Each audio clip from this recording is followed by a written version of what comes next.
আমি ইমান খান, দেশের একজন স্বনামধন্য ইন্ডাস্ট্রিয়ালিস্ট। বিদেশে আমার জন্ম এবং সেখানেই লেখাপড়া করে আব্বু বিজনেসের হাল ধরেছি আমি। সেখানে বসেই সমস্ত বিজনেস পরিচালনা করতাম আমি। কিন্তু আমি নিজেই আমার মায়ের টানে দেশে ফিরে আসি এবং ফিরে এসে শুনি আমার বিয়ে হবে, তাও আবার আমারই মামাতো বোন মিশকার সাথে। মিশকাকে আমি আগে কখনো দেখিনি। দেখিনি বললে ভুল হবে, দেখেছি। তবে ও তখন 2 দিনের নবজাতক শিশু ছিল, তাই ওকে কোলে তুলেছি, আদরও করেছি। জানি না আমি মিশকা দেখতে কেমন হয়েছে। অবশ্য মামি তো সুন্দরী, তার মেয়েও হবে সুন্দরী, আর এটা আমার বিশ্বাস। 2 ছেলের পর একমাত্র মেয়ে হচ্ছে মিশকা।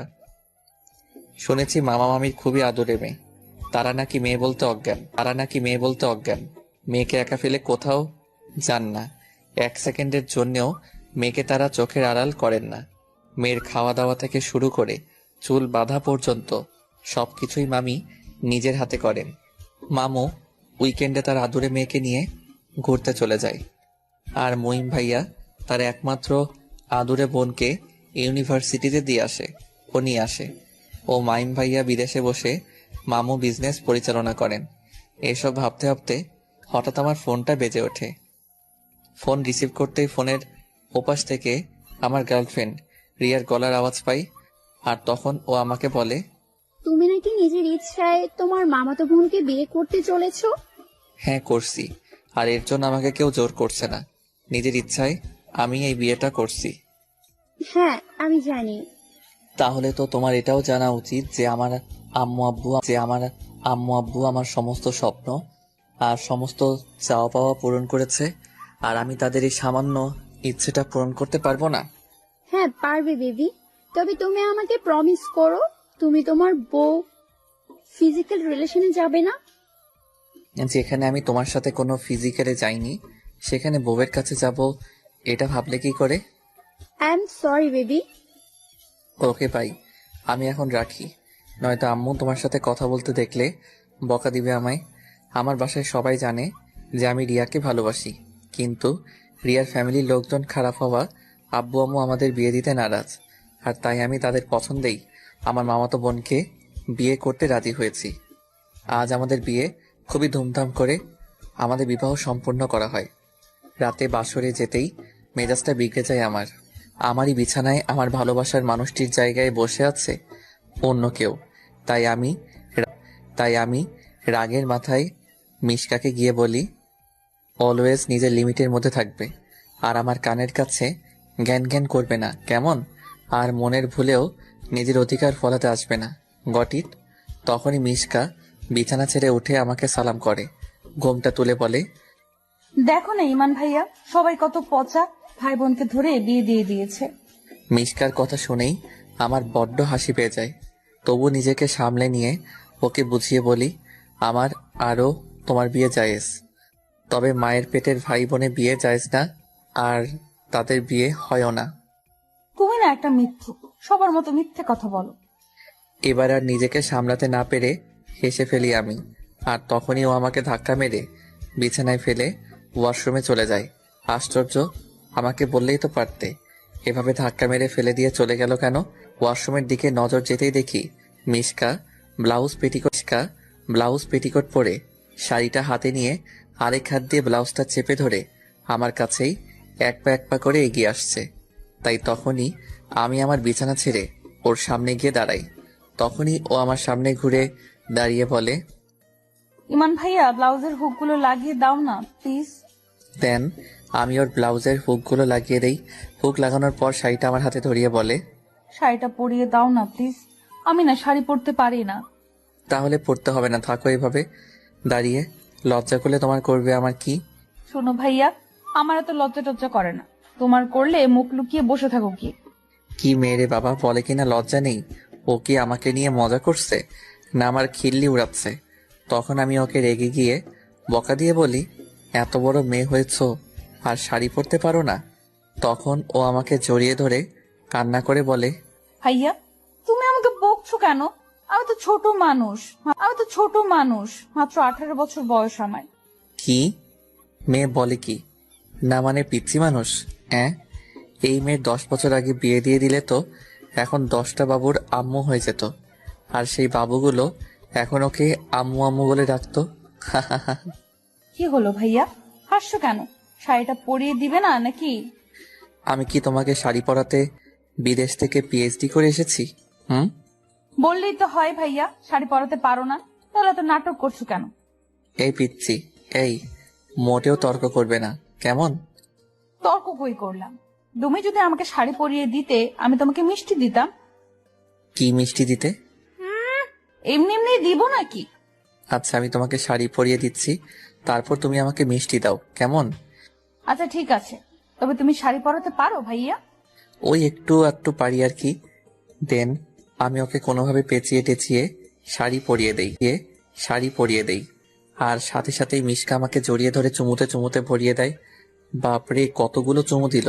এত চুমু আমি জীবনেও খাইনি। ইভেন আমার লাইফের ফার্স্ট কিস আমাকে আমার সদ্য বিবাহিতা স্ত্রী করেছে। কি হলো ভাইয়া, কি ভাবছো? কিছু না। তোমার কি মনে হয়নি আরো লাগবে? কি? উম্মুয়া, উম্মুয়া। এবার হয়েছে? হুম। ভাইয়া তুমি না খুব ভালো। তুমিও ভালো। আচ্ছা আমি আসি। আরে, তুমি কোথায় যাও? বই খাতা নিয়ে এসেছি, স্টাডি করতে যাই। মেয়েটার মাথায় কি বুদ্ধি নেই? বাসর ঘরে সোয়াগ করা ছেড়ে স্টাডি কেউ? অবশ্য এতে ওর দোষ কি? ওর তো শুধু শরীরটাই বয়সপ্রাপ্ত হয়েছে, 18 বছর বয়সের ম্যাচুরিটিটা এখনো আসেনি ওর মধ্যে। আচ্ছা, আমি এগুলো কি ভাবছি? আমি তো রিয়াকে প্রমিস করেছি বউয়ের সাথে কখনো ফিজিক্যালি যাব না। তাছাড়া ও অবুঝ এসব কিছু বোঝে না ও। হঠাৎ করে খেয়াল করে দেখি মিশকাটা বিশ্ব সুন্দরী না হলেও ওর চেহারায় আশ্চর্য একটা মাধুর্য আছে, যেটা অনেক সুন্দর। তখন দেখি পিচিটা বই পড়তে পড়তে ঘুমিয়ে পড়েছে। তাই আমি ওকে কোলে তুলে এনে বিছানায় শুয়ে দেই। আর ও আমাকে বলে, ভাইয়া আমাকে উম্মা না দিলে ঘুমও আসে না। তাহলে তুমি আমাকে বলো কোথায় চুমু দিব? গালে দাও। আচ্ছা, দিচ্ছি। দেন আমি ওর গালে ও গলায় চুমুতে চুমুতে ভরিয়ে দিই। কিছুক্ষণ পরে খেয়াল করে দেখি পিচ্চিটা ঘুমিয়ে গেছে। আর ঘুমিয়ে ওকে পিচ্চির মতো লাগছে। হঠাৎ কিছুক্ষণ পর আমার পিচ্চি বউ আমার গায়ে ওর পা তুলে দেয়। আশ্চর্য, ওর কি আমাকে কোলবালিশ বলে মনে হয়? তখনই হঠাৎ আমাকে খুব শক্ত করে জড়িয়ে ধরে। আর আমিও উপায় অন্তর না দেখে পিচ্চি বউকে জড়িয়ে ধরি। পরের দিন সকালে ঘুম থেকে উঠে দেখি আমার বউ এখনো আমার বুকে মুখ গুজে ঘুমাচ্ছে। তাই আমি ওকে না ডেকে চুপচাপ উঠে গিয়ে ফ্রেশ হয়ে আসি। এসে দেখি পিচ্চি এখনো ঘুম। তাই আমি ওকে ঘুম থেকে জাগিয়ে তুলতেই আস্তে আস্তে ডাকতে শুরু করি। কিন্তু এ কি, ম্যাডামের কোনো হেলদোল নেই। তাই আমি মনের ভুলেই বউয়ের গালে কিস করে বসি। আর অমনি আমার বউ চোখ ডলতে ডলতে উঠে পড়ে। আর তখন আমি ওর দিকে প্রেমিক পুরুষের ন্যায় চেয়ে থাকি। কি হলো ভাইয়া, এইভাবে কি দেখছো? কিছু না। তোমার ঘুমোতে কোনো অসুবিধা হয়নি তো? না ভাইয়া। আচ্ছা আমি আসি। আরে, কই যাও তুমি? ভাইয়া ফ্রেশ হতে যাই। ওকে। তারপর আমার পিচ্চি বউ শুধু ব্লাউজ, পেটিকোট আর টাওয়েল নিয়ে ওয়াশরুমে চলে যায়। ফ্রেশ হয়ে এসে আমাকে বলে, আমাকে শাড়ি পরিয়ে দাও না ভাইয়া। হ্যাঁ দিচ্ছি, আমার কাছে দাও। বাসরাতে আর কিছু হোক না হোক একটা জিনিস হয়েছিল, আর সেটা হলো বউকে সাজুগুজু করিয়ে দেওয়ার স্বার্থে ইউটিউবে বিভিন্ন টিউটোরিয়াল দেখেছিলাম। কারণ আমি বুঝে গেছিলাম আমার বউকে আমারই হাতে সাজাতে হবে প্রতিদিন। বউকে শাড়ি পরিয়ে আমি বিছানায় শুয়ে পড়ি। তখনই হঠাৎ কেউ আমার মাথায় হাত বুলিয়ে দেয়। তাই পেছনে ফিরে তাকাতেই দেখি পিচ্চিটা আমার মাথায় হাত বুলিয়ে দিচ্ছে। তখন আমি ওকে জিজ্ঞেস করি, তোমার কি আমার সামনে লজ্জা করে না? না, কেন রাগ করবে ভাইয়া? ফুফি আম্মু তো বললো স্বামীর কাছে লজ্জা পেতে নেই। আমার কোনো সমস্যা হলে তোমাকে বলতে বলেছে। তুমি নাকি আমার স্বামী? হ্যাঁ, আমি তোমার স্বামী। তোমার কি কোনো সন্দেহ আছে? না মানে, ভাই বোন বিয়ে হয় কেমনে? হইলে তো কিছু করার নেই, আর যা হওয়ার তো হয়ে গেছে। ঠিক বলেছো ভাইয়া। তখনই হঠাৎ আমার ফোনটা বেজে ওঠে। রিসিভ করতেই রিয়ার কান্নার আওয়াজ শুনতে পাই। কি হলো, কাঁদছো কেন? সত্যি করে বলো তো, তুমি কি তোমার বউকে ছুঁয়েছো? ওর ক্লোজ হয়েছো? ওর সঙ্গে ফিজিক্যালি কিছু করেছো? না, করিনি কিছুই উনি। কারণ আমি তোমার কাছে প্রতিজ্ঞাবদ্ধ। আর তুমি এমন কেন? আমার উপরে একটু আস্থা নেই? কথায় কথায় সন্দেহ করো। দেখো, এমন হলে রিলেশন টিকিয়ে রাখা অসম্ভব। আর আমার মেজাজটা তুমি পুরোই বিগড়ে দিয়েছো। তাই 14 বার ফোন করে বিরক্ত করবে না, কেমন? না মানে, আমার সাথে একটু দেখা করতে পারবে? No chance. কারণ আমার শরীর ভালো নেই। দেন আমি আমার ফোনটা সুইচ অফ করে দেই। কি হলো ভাইয়া, রেগে বসে আছো কেন? কিছু না। ভাগ্যিস রিয়াকে কাল রাতের কথা আর আজ সকালে বউয়ের কথা বলিনি, নইলে তো হার্ট অ্যাটাকে মারা যেত। যদি শুনতো আমি আমার এই পিচ্চি বউকে শাড়ি পরিয়ে দিচ্ছি, চুমু খাচ্ছি, তাহলে তো জায়গায় পটল তুলতো। কিন্তু আমি ওকে মিথ্যা বললাম কেন? যে আমার শরীর খারাপ। আমি তোকে মিথ্যা কথা বলি না। এসব ভাবতে ভাবতে আয়নার দিকে তাকাতেই দেখি মিশকা আয়নার সামনে বসে ওর ভিজা চুলগুলো নিয়ে টানাটানি করছে। কিন্তু কিছুতেই কিছু করতে পারছে না। তাই আমি উঠে হেয়ার ড্রায়ার দিয়ে ওর চুল শুকিয়ে দেই। চুল শুকিয়ে আমার হাতে হেয়ার ড্রায়ার দেখে কেঁদে ফেলে মিশকা। কি হলো, তুমি কাঁদছো কেন? ভাইয়া তো পচা, আমার এত এত লম্বা চুল নষ্ট করে দিবে। কেন করে দিবে? ছোটবেলায় একবার আমার সব চুল এটার মধ্যে ঢুকে নষ্ট হয়ে গেছিল, তাই চুল কেটে ফেলতে হয়েছিল। আমি আছি না, কিছু হবে না। সত্যি? ইয়েস পিচ্ছি, বাট তুমি এখন কেঁদো না প্লিজ। কিন্তু বউ আমার থামার নামই নিচ্ছে না। ও যদি এভাবে কাঁদতে থাকে আমার তো তাহলে মুসিবত হয়ে যাবে। সবাই তো ভাববে আমি কাল বাসরে ওর সঙ্গে পাগলের মতো কিছু করেছি। হায় আল্লাহ, এখন কি হবে? আর তখনই আম্মুর ডাক পড়ে যায়। দরজা খুলতেই মিশকা গিয়ে আম্মুকে জড়িয়ে ধরে ভ্যা ভ্যা করে কান্নাকাটি জুড়ে দেয়। কি হলো মা, কাঁদছিস কেন? ফুফি আম্মু, তোমার ছেলে না খুবই খারাপ, খুবই পচা। ওর সঙ্গে আমার বিয়ে কেন দিয়েছো? হায় রে আল্লাহ, এখন কি হবে? আমাকে না জানি সবাই কি ভাববে। তখন আম্মু আব্বু দিকে তাকিয়ে দেখি আমাকে দেখে তারা মৃদু মৃদু হাসছে। কি যে অবস্থা! এত চুরি না করে চোর বনে গেলাম। দূর বাবা, ভাল লাগে না। এর থেকে চুরিটা করে চোর হলে না বেশি ভালো হতো। কি ভাবছো বাবা? কিছু না। তোমার বৌমা গেল কই? তোমার আম্মু ওকে নিয়ে গেছে। ও আচ্ছা। একটা কথা বলি, বাচ্চা তো এত প্রেসার দিও না। জানি যে নতুন নতুন বিয়ের পর এমন একটু হয়, তবুও বলছি যেন এমন আর না হয়। আচ্ছা আবু, মনে থাকবে। আজব তো, কিছু করলামই না আর সবাই আমাকে জ্ঞান দিতে উঠে পড়ে লেগেছে। দেন আমি ব্রেকফাস্ট করতে নিচে চলে যাই। সেখানে গিয়ে দেখি আম্মু আমার পিচ্চি বউটাকে নিজের হাতে খাইয়ে দিচ্ছে। আর পিচ্চিটাও বাচ্চার মতো একটু একটু করে খাচ্ছে। খাওয়া দাওয়া শেষে আব্বু আমাকে জানায় আমাকে বিজনেসের কিছু অফিসিয়াল কাজের জন্য ইউকে যেতে হবে।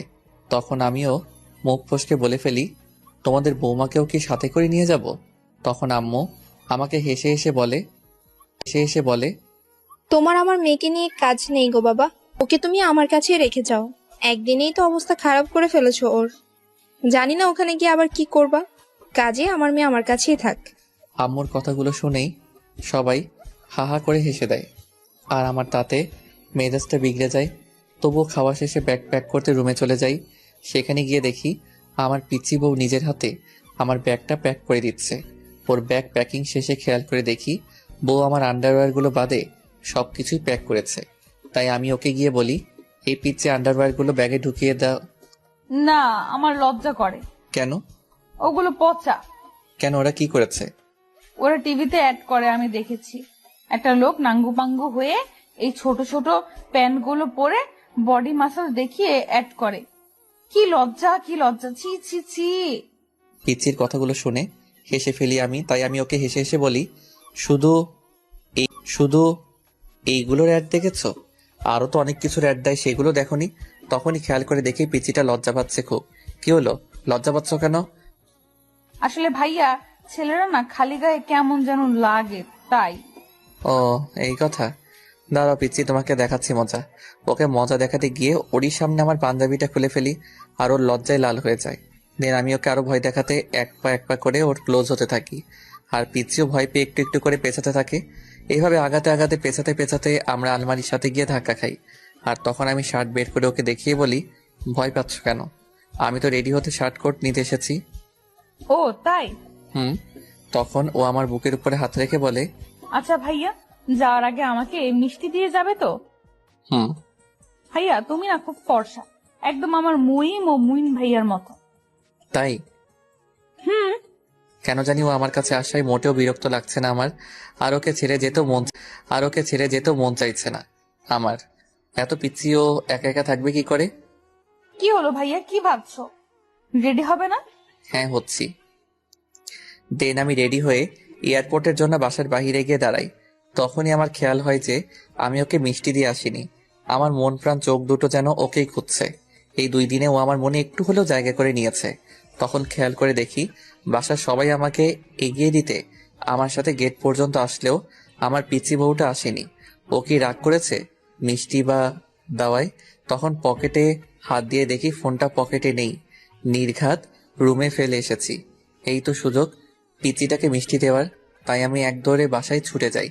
বাসায় ঢুকেই দেখি বউ আমার ফোন নিয়ে সিঁড়ি দিয়ে নামছে, কিন্তু আমি তার তোয়াক্কা না করে দৌড়ে সিঁড়ি দিয়ে উঠে ওকে চুমোতে চুমোতে ভরিয়ে দেই।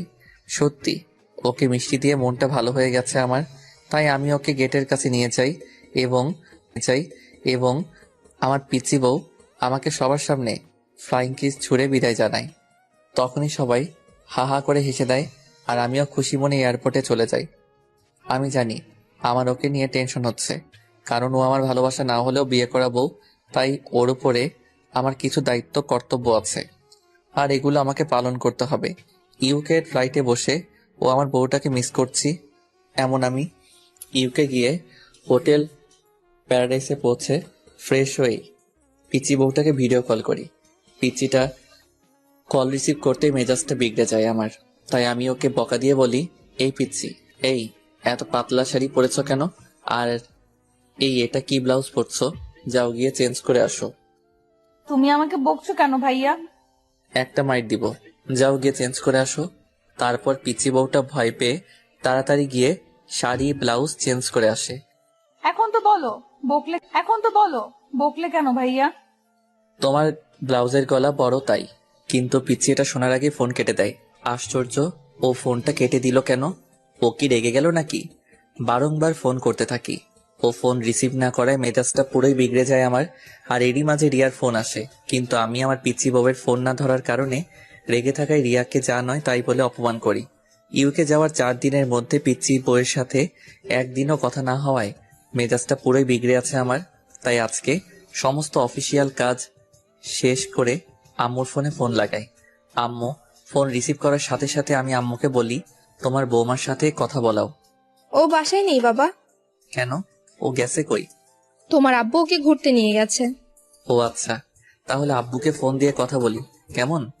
হ্যাঁ বাবা। আচ্ছা আম্মু, আমি এখন রাখি। তুমি ভালো থেকো কেমন? হ্যাঁ বাবা। আম্মুর সাথে কথা বলা সেরে আব্বুকেও ফোন লাগাই। তখন আব্বু আমাকে বলেন, বাবা মেয়ে আমায় বদলে দিয়েছে, তোর সাথে কথা বলবো না। ওকে ফাইন, তোমার মেয়েকে বলে দিও আমাকে ইগনোর করে একদম ভালো করে নিও। আমি কাল ফিরে এসে ওকে হাড়ে হাড়ে বোঝাবো যে আমি ওর স্বামী।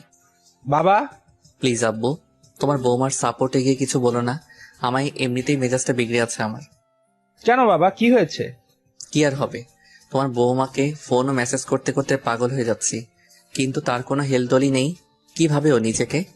বাবা এত রাগে না। প্লিজ আব্বু, পিচ্চির হয়ে কোনো সাফাই গেও না কেমন? তারপর আমি ফোনটা কেটে দিয়ে দুপুরের ফ্লাইটের জন্যে ব্যাগ প্যাক করতে থাকি। বেলা 12টা নাগাদ খেয়ে দিয়ে এয়ারপোর্টের জন্য বেরিয়ে যাই। আর পরের দিন সকাল 8টায় দেশে এসে পৌঁছাই। দেন 1 ঘন্টার মধ্যে বাসায় পৌঁছে যাই। বাসায় গিয়ে ট্রলি ব্যাগটা ফেলে এক দৌড়ে রুমে ছুটে গিয়ে পিচিটাকে বুকের সাথে চেপে ধরে রেগে গিয়ে বলি, ওই পিচি, ওই ফোন করলে ফোন ধরো না কেন? তুমি আমাকে বকা দিয়েছিলে কেন? ওই মেয়ে, ওই বকা দিব না তো কি, মাথায় তুলে নাচবো? না, নাচতে হবে না। তুমি খুবই পচা ভাইয়া। কেন, কি করেছি আমি? নির্লজ্জের মতো রুমের মধ্যে ঢুকে পড়েছো। দেখেছো আমি টাওয়াল পরে আছি। কারো রুমে ঢুকলে যে নক করে ঢুকতে হয় সেটাও তো জানো না দেখছি। এই পিচি, এই তোমার সাহস তো কম না, আমাকে শাসন করো। বোকার মতো করলে তো করবোই, সেটা আবার বলা লাগে নাকি? কি আমি বোকা? দেখো ভাইয়া, আমি তোমার বকা খেতে চাই না, তাই আমাকে রেডি হতে দাও না প্লিজ। তো তোমাকে রেডি হতে বারণ করছে কে? রেডি হও। আমি কি তোমাকে বারণ করেছি? না। তাহলে? তোমার সামনে বসে রেডি হব? আমার লজ্জা করে না বুঝি? ভাইয়া তুমি যাও না প্লিজ। ওরে আমার লজ্জাবতী লতিকারে, লজ্জায় তো মরে যায়। আচ্ছা আমি বাহিরে আছি, তুমি রেডি হও কেমন? হুম। কিছুক্ষণ পরে হঠাৎ কেউ আমার শার্টের কলার ধরে রুমের মধ্যে টেনে নিয়ে যায়। রুমে যেতে দেখি পিচ্চিটা আমার শার্টের কলার ধরে দাঁড়িয়ে কোমরে হাত দিয়ে মৃদু মধুর হাসছে। কি হলো, হাসছো কেন? শাড়িটা পরিয়ে দাও না গো ভাইয়া। তোমার যখন শাড়ি পরা নিয়ে এতই সমস্যা, তাহলে শাড়ি পরা ছেড়ে দাও। তুমি কি পচা? শাড়ি না পরলে পরবো কি ভাইয়া? ওই তো যেটা পরো, কি? পেটিকোট আর ব্লাউজ। তাহলে ফুফি আম্মু বকা দিবে। কেন? ফুফু আম্মু বলছে বিয়ের পরে মেয়েরা শুধু শাড়ি পরে, তাই। ও তাই? হ্যাঁ ভাইয়া। আচ্ছা, তুমি কি তোমাকে ডেইলি শাড়ি পরাতে ভাড়া করে রেখেছো? না ভাইয়া, তাহলে? আমি তোমাকে মিষ্টি দিব, তুমি আমাকে পরিয়ে দাও না প্লিজ। দিতে পারি এক শর্তে। কি শর্ত? এই মিষ্টিকে আমি প্রতিদিন পেতে পারি? হ্যাঁ অবশ্যই, কেন পাবে না। তাহলে এখন আমাকে মিষ্টি দাও। আগে শাড়ি পরিয়ে দাও। দেন আমি ওই পিচিটাকে শাড়ি পরিয়ে দেই আর ওকে আমার গালে চুমু খেতে বলি। ও আমার গালে কপালে চুমু খেতেই আমি ওকে আমার ঠোঁট দেখিয়ে দেই। তখন ও আমাকে ধাক্কা মেরে ফেলে দিয়ে বলে, যা দুষ্টু, ওখানে কি উম্মা দেয় নাকি? তাহলে কোথায় দেয়? জানি না ভাইয়া, তুমি আমাকে ঘুরতে নিয়ে যাবে? হ্যাঁ অবশ্যই। দেন পরের দিন আমি ওকে ওয়াটার কিংডমে নিয়ে যাই। সেখানে গিয়ে পিচ্চিটা আমাকে জড়িয়ে ধরে ভ্যাবে করে খেতে দেয়। কি হলো পিচ্চি, কাঁদছো কেন? আমি তোমাকে ঘুরতে নিয়ে যেতে বলেছি আর তুমি আমাকে পানিতে নিয়ে এসেছো। তুমি জানো আমার ওয়াটার ফোবিয়া আছে। আমি তো আছি, ভয় নেই তোমার। চলো তোমাকে চেঞ্জ করতে নিয়ে যাই। না। আচ্ছা সোনা। দেন আমি 3/4 প্যান্ট পরে পিচিটাকে নিয়ে সুইমিং পুলে চলে যাই। আর আমি সুইমিং করতে পানিতে ঝাঁপিয়ে পড়ি আর ও পানিতে পা দিয়ে বসে থাকে। হঠাৎ পিচ্ছি আমাকে ওর কাছে ডেকে ওর শাড়ির আঁচল দিয়ে আমাকে ঘোমটা দিয়ে বলে, তোমার সুইমিং করার দরকার নেই ভাইয়া। কেন? দেখো না সবাই কত ছোট ছোট নাঙ্গু পাঙ্গু ড্রেস পরেছে, পচা লাগছে তাদের। তুমি তাদের দেখো না ভাইয়া, তোমার পাপ হবে। তাই? আচ্ছা সোনা, তুমি যেটা চাইবে সেটাই হবে। দেন আমি আমার পিচ্ছি বউয়ের বুকে মুখ গুজে সুইমিং পুলের মধ্যে দাঁড়িয়ে থাকি। তখনই হঠাৎ খেয়াল করে দেখি রিয়া মাঝবয়সী একটা লোকের সাথে সুইমিং পুলের মধ্যে দাঁড়িয়ে লিপ কিসিং করছে। এটা দেখে মেজাজটা বিগড়ে যায় আমার। তাই আমি মিশকাকে নিয়ে বাসায় ফিরে যাই। রাতে মিশকা আমার কাছে ঘুমাতে আসতেই আমি রাগের মাথায় ওকে ধাক্কা মেরে ফেলে দেই। আরও পড়ে গিয়ে ব্যথা পেয়ে কাঁদতে কাঁদতে রুমের বাহিরে চলে যায়। পরের দিন আমি খবর নিয়ে জানতে পারি যে ওই মাঝবয়সী লোকটা রিয়ার হাজবেন্ড। লোকটা নাকি বিয়ের আগে ওনার সমস্ত বিষয় সম্পত্তি রিয়ার নামে লিখে দিচ্ছে। আরও সেই সম্পত্তির লোভে মাঝবয়সী লোকটাকে বিয়ে করেছে। তখনই রিয়ার ফোন আসে আর আমি ওকে যা নয় তাই বলে অপমান করি। তখনও আমাকে বলে, নিজেকে খুব সাধু পুরুষ বলে মনে করো তাই না? আমাকে বোকা বলে মনে হয়। বিয়ে যখন করেছো বউকে তো ছুবে, এ আর নতুন কি। এখন আসল কথায় আসা যাক। আমি বিয়ে করেছি, সো আমার ম্যারিড লাইফের জন্য দোয়া করো কেমন? আমিও তোমার জন্য দোয়া করব। Tata, bye bye. দেন মেজাজটা বিগড়ে যায় আমার আর আমি কান্না করে দেই। কারণ আমি তো ওর রূপে পাগল হয়ে ওকে ভালোবেসেছিলাম আর ওর এই রূপ দেখতে গিয়ে মনটা দেখার কথা ভুলেই গেছি। আর ওরই জন্যে আমি আমার সদ্য বিবাহিত বউয়ের গায়ে হাত তুলেছি, তাকে অপমান করেছি। আর এই জন্যে কাল রাতের পর থেকে এখনো পর্যন্ত আমি ওর নিষ্পাপ মুখটা দেখতে পাইনি, কারণ ও আমার কাছে আসেনি। এসব ভাবতে ভাবতে আমার কান্নার পরিমাণ বেড়ে যায়।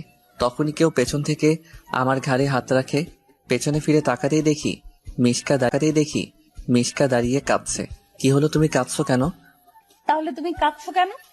আমি কাঁদছি বলে তুমি কাঁদছো? হ্যাঁ, তোমাকে কাঁদতে দেখলে আমার কষ্ট হয়। তাই আমি ওকে আমার কাছে টেনে নিয়ে ওর চোখের জল মুছে দিয়ে ওকে কোলে তুলে বিছানায় শুয়ে দিয়ে বলি, আমি সরি। কেন? কিছু না শোনা। তখনই হঠাৎ আমার ওর হাতের দিকে নজর যায়। খেয়াল করে দেখি ওর হাতে ব্যান্ডেজ করা।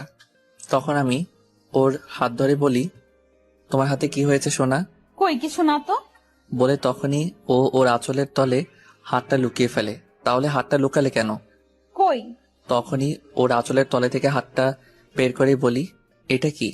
আর খেয়াল করে দেখি পাশের সেন্টার টেবিলে রাখা ফ্রুট নাইফটা রক্তে মাখামাখি হয়ে আছে। তারপর আমি নিজেই বাকিটা বুঝতে পেরে যাই। বেশ ভালো করে বুঝতে পারছি যে কাল রাতে ওকে ধাক্কা মারার ফলে ফ্রুট নাইফের উপরে পড়ে হাতটা কেটে গেছে ওর। তাই আমি ওকে বুকে জড়িয়ে চুমুখে বলি, আমি আর তোমাকে হার্ট করব না। তোমার খুব ব্যথা করছে তাই না? না ভাইয়া, আমি ঠিক আছি। সত্যি? হুম। তারপর আমি ওর ঠোঁটের উপরে চুমু খেতে চাই, আর ও আমার মুখটা চেপে ধরে বলে, যা দুষ্টু, শুধু দুষ্টুমি করবে। আমি তোমার ছোট বোন, ভুলে যেও না। ছোট বোনের সাথে কেউ এমনটা করে নাকি? হায় আল্লাহ, কপাল করে বউ পেয়েছি যে আমাকে 24 আওয়ার্সই এটাই মনে করে যে আমি ওর ভাই। আচ্ছা, আমি কি ওর মায়ের পেটের ভাই যে ও এমনটা করছে? কি হলো ভাইয়া, একা একা কি বিড়বিড় করছো? তুমি কি পাগল হয়ে গেছো? না, হইনি। তবে আর বেশি দিন নেই যে আমি পাগল হয়ে পাবনা চলে যাব। ও মা, তাই? তাহলে পাগল হয়ে পাবনা যাওয়ার আগে আমাকে ঘুম পাড়িয়ে দিয়ে যাও না গো ভাইয়া। হ্যাঁ দিচ্ছি, তবে কি ভাইয়া? সবসময় তো আমি তোমাকে ঘুম পাড়িয়ে দেই, আজকে তুমি আমাকে ঘুম পাড়িয়ে দাও, কেমন? কিন্তু তোমাকে কি করে ঘুম পাড়াবো? সেটা আমি জানলে তো হয়েই যেত। আইডিয়া, হয়েই যেত। আইডিয়া। কি আইডিয়া? আমার কাছে আসো। এই নাও, আসলাম। এখন উম্মা। এটা কি ছিল? এটা তো উম্মা ছিল, আর এখন তুমি ঘুমিয়ে পড়ো গুড বয়ের মতো, কেমন? নয়তো ফুফি আম্মু দেখলে বকা দিবে, কেমন? কিন্তু আমার তো ঘুম আসে না সোনা। কেন ভাইয়া? কারণ আমি তো ঠোঁটের উপরে উমা না দিলে ঘুমাই না। তাহলে তোমার ঘুমাতে হবে না, পচা ছেলে। সবাই পচা ভাই বোনরে ধরে বিয়ে দিয়ে দিচ্ছে, আর ভাইয়া বোনের সাথে পচা কাজ করছে। হায় আল্লাহ, এই পিচ্চি বউটাকে নিয়ে কোথায় যাই? ও কি কখনোই আমাকে বুঝবে না? থাক বাবা, কথা বাড়িয়ে লাভ নেই। তার চেয়ে বরং আমি তোকে ঘুম পাড়িয়ে দেই, আর সেটাই হবে আমার জন্যে বেস্ট অপশন। তারপর আমি ওকে চুমুতে চুমুতে ঘুম পাড়িয়ে দেই। পরের দিন ভোরে নামাজ পড়ে এসে পিচিটার পাশে এসে শুয়ে পড়ি। আচ্ছা, ও এত বাচ্চা, ওকে দেখলে কেউ বলবে ও আমার বিবাহিতা স্ত্রী? আর শুধু তাই নয়, ইউনিভার্সিটিতে ও পড়ে। আচ্ছা, কেউ যদি আমার অবুঝ বইয়ের সুযোগ নিতে চায়, তখন? না, এটা হতে পারে না, কিছুতেই না। আমার বউকে আমি নজরে নজরে রাখবো। আমার জিনিসের ভাগ আমি কাউকে দেব না, আর কখনোই না। এসব ভাবতে ভাবতে কখন যে ওর ঠোঁটের কাছে এসে পড়ি তা আমি নিজেও জানি না। তখন কি যেন হয়ে যায় আমার, আর আমি ওর ঠোঁট জোড়া দখল করে নেই। নিজের উপর থেকে নিয়ন্ত্রণ হারিয়ে ফেলছি আমি। তবু নিজেকে সামলে রাখতে হবে, কারণ আমার বউটা অবুঝ, এসবের বুঝ নেই ওর। তারপর কখন যে আমার আবারও চোখ লেগে যায় সেটা তো আমি নিজেও জানি না। ঘুম ভাঙে আম্মুর ডাকে। ঘুম থেকে উঠে দেখি আমি আমার পিচ্চি বউর ঠোঁট জোড়া এখন আমার দখলে নিয়ে বসে আছি। তাই আমি আবারও পিচ্চির ঠোঁটের উপরে স্বামীর অধিকার ফলাতে শুরু করি। তখন হঠাৎ খেয়াল করে দেখি পিচ্চিটা আমার পানে চেয়ে আছে। হায় আল্লাহ, এখন ওকে কি এক্সকিউজ দিব ওর ঠোঁট জোড়া দখল করার? ভাইয়া, তোমার ঘুম হয়েছে ঠিক মতো? হ্যাঁ সোনা, যাক বাবা, ও কিছু বুঝতে পারিনি। পিচ্চি বউটা ফ্রেশ হয়ে আসতেই আমি ওকে শাড়ি পরিয়ে নিচে নিয়ে যাই কফি খাওয়ার জন্যে। নিচে যেতেই ও আব্বুর কোলে বসে গলা ধরে বলে, ফুফু আব্বু, তোমরা এত পচা কেন? কে মা, কি হয়েছে? ভাই বোনরা ধরে বিয়ে দিয়ে দিয়েছো কেন? ভাই বোনেরা বিয়ে করে নাকি? পিচ্চির কথাগুলো শুনে আব্বু মৃদু মৃদু হাসি দেয় আর বলে, কেন মা, আমার ছেলে কি তোমার কোনো অযত্ন করে? আমাকে বলো, আমি ওকে বকা দিয়ে দেব। না না, ভাইয়াকে বকা দিতে হবে না, ভাইয়া তো অনেক ভালো, আর শুধু একটু পচা আর কি। কেন মা, কি করেছে ও? এই যে দেখো না, আমার ঠোঁট এখানে শুধু উম্মা দেয়, বারণ করলেও শুনে না। পিচ্চির কথা শুনে সবাই তো মুখ চেপে হেসে দেয়, আর আমার লজ্জায় নাক কান কাটা যায়। হায় আল্লাহ, কি দোষ করেছি আমি যে তুমি আমার সাথে এমনটা করছো? আমার পিচ্চি বউটা কি কখনোই স্বামীর মর্ম বুঝবে না? না এইভাবেই থেকে যাবে? এসব ভাবতে ভাবতে সামনে তাকিয়ে দেখি আব্বু আম্মু আমাকে দেখে মৃদু হাসি দিচ্ছে। দূর বাবা, ভাল লাগে না। আব্বু আম্মু আমাকে দেখে মজা নিচ্ছে। তখনই হঠাৎ পিচ্চিটা এসে আমার বুক পকেটে হাত ঢুকিয়ে দেয়। মনে হলো যেন কিছু খুঁজছে। এই পিচ্চি, তুমি কি খুঁজছো শুনি? আমার চকলেট কই গো ভাইয়া? হায় আল্লাহ, আমি এখন এই চকলেট কোথায় পাবো? তখন আব্বু ওকে চকলেট দিয়ে বলে, এই তো মা, এখানে। তোমার ভাইয়া এখানে রেখে তোমাকে দিতে ভুলে গেছিল। তখনই পিচ্চি আমার মাথায় গাঁটটা মেরে বলে, তুমি তো আস্ত একটা ভুলাক্কার ভাইয়া, আমাকে চকলেট দাওনি কেন? আসলে আমি তো ভুলে গেছিলাম। আমি তোমাকে এমন একটা জিনিস দিব তুমি কখনো ভুলবেই না। কি জিনিস শোনা? তারপর হঠাৎ পিচ্চিটা আমাকে চুমুতে চুমুতে ভরিয়ে দেয়। তখন আব্বু আম্মুকে খেয়াল করে দেখি তারাও মন প্রাণ খুলে হাসছেন। তার মানে তারাও এটাই চেয়েছিলেন। তাই তো আব্বু নিজের আনা চকলেটটা আমার বলে চালিয়ে দিল। এখন আমি বুঝি কেন আম্মু আব্বু রিয়াকে আমার বউ করে আনেননি। আল্লাহ যা করেন ভালোর জন্যই করেন, আর মা বাবাও যা করেন সন্তানের মঙ্গলের জন্যই করেন। আমি যখন এসবের ভাবনায় বিজি ছিলাম তখনই আব্বু আমার ভাবনায় বিচ্ছেদ ঘটিয়ে বলেন, বাবা কাল তোমাদের বউ ভাত, তো বৌমাকে নিয়ে গিয়ে শপিং করিয়ে এনো কেমন? হ্যাঁ আব্বু ঠিক আছে। তারপর দুপুরে আমি আমার সমস্ত কাজকর্ম সেরে পিচি বউটাকে নিয়ে শপিং মলে চলে যাই। শপিং শেষ করে আসার সময় ফুচকা দেখে ফুচকা খাওয়ার বায়না করে আমার এই একরতি পিচি বউ। তারপর ওকে ফুচকা খাইয়ে বাসায় নিয়ে আসি আমি। রাতে যখন আমি ল্যাপটপ নিয়ে কাজ করছিলাম তখনই হঠাৎ পিচিটা এসে ল্যাপটপ অফ করে দিয়ে বলে, শুধু কাজ আর কাজ, এত কাজ করলে আমার কথা শুনবে কখন ভাইয়া? ওর অভিযোগ শুনে হেসে ফেলি আমি। পিচিটা বলে কি আমি নাকি কাজের ঠেলাই ওর কথা শুনি না। তাই আমি ওকে আস্তে করে আমার কোলে বসিয়ে বুকে জড়িয়ে জিজ্ঞেস করি, তোমার কি কথা আছে আমায় বলো, কারণ আমি তোমার সমস্ত কথা শুনবো আজ। সত্যি? পিচ্ছি। আচ্ছা ভাইয়া, বউ ভাত কেন হয়? বাড়িতে নতুন বউ আসলেই বউ ভাত হয়।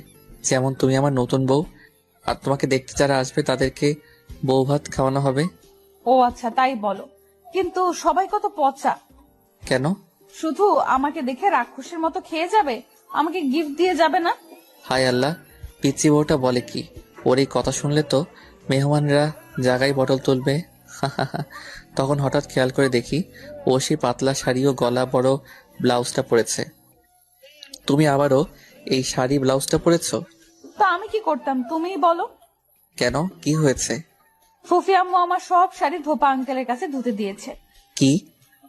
তাই বলে সব শাড়ি? এই পিচ্ছি, তুই মিথ্যে বললে কেন? বিশ্বাস করো, আমি মিথ্যে বলিনি, তুমি ফুফি আম্মুকে জিজ্ঞেস করো। মা, আমি আমি তোকে কয়বার বলেছি যে ফুপি আম্মু না বলে আম্মু বলে রাখবি? আচ্ছা আম্মু সরি, তুমি ভাইয়াকে বলো না যে তুমি শাড়িগুলো ধুতে দিয়েছো। হ্যাঁ বাবা, আমিও শাড়িগুলো ধুতে দিয়েছি। আচ্ছা মা, দুধটা খেয়ে নাও। তারপর আমার পিচ্ছি আম্মুর হাত থেকে দুধের গ্লাসটা নিয়ে দুধের অর্ধেকটা খেয়ে বাকিটা আমাকে দিয়ে বলে, ভাইয়া তুমি এতটুকু খাও না প্লিজ। আমি দুধ জীবনেও খাই না, দুধের গন্ধ আমার একটু সহ্য হয় না। কিন্তু আজ পিচ্ছি বইয়ের মিষ্টি কথা ফেলতে না পেরে নাক চোখ বুজে খেয়ে ফেলি আমি। তখন আম্মু আমাকে হেসে হেসে বলে, বাবা, আমি তো তোকে মেরে কখনো দুধ খাওয়াতে পারিনি, আর আজ তুই খেয়ে নিলি। তখন আব্বু এসে বলে, আমার মাটা জাদু জানে, তাই তোমার ছেলে চুপচাপ খেয়ে নিয়েছে। আর অমনি সবাই হা হা করে হেসে দেয়।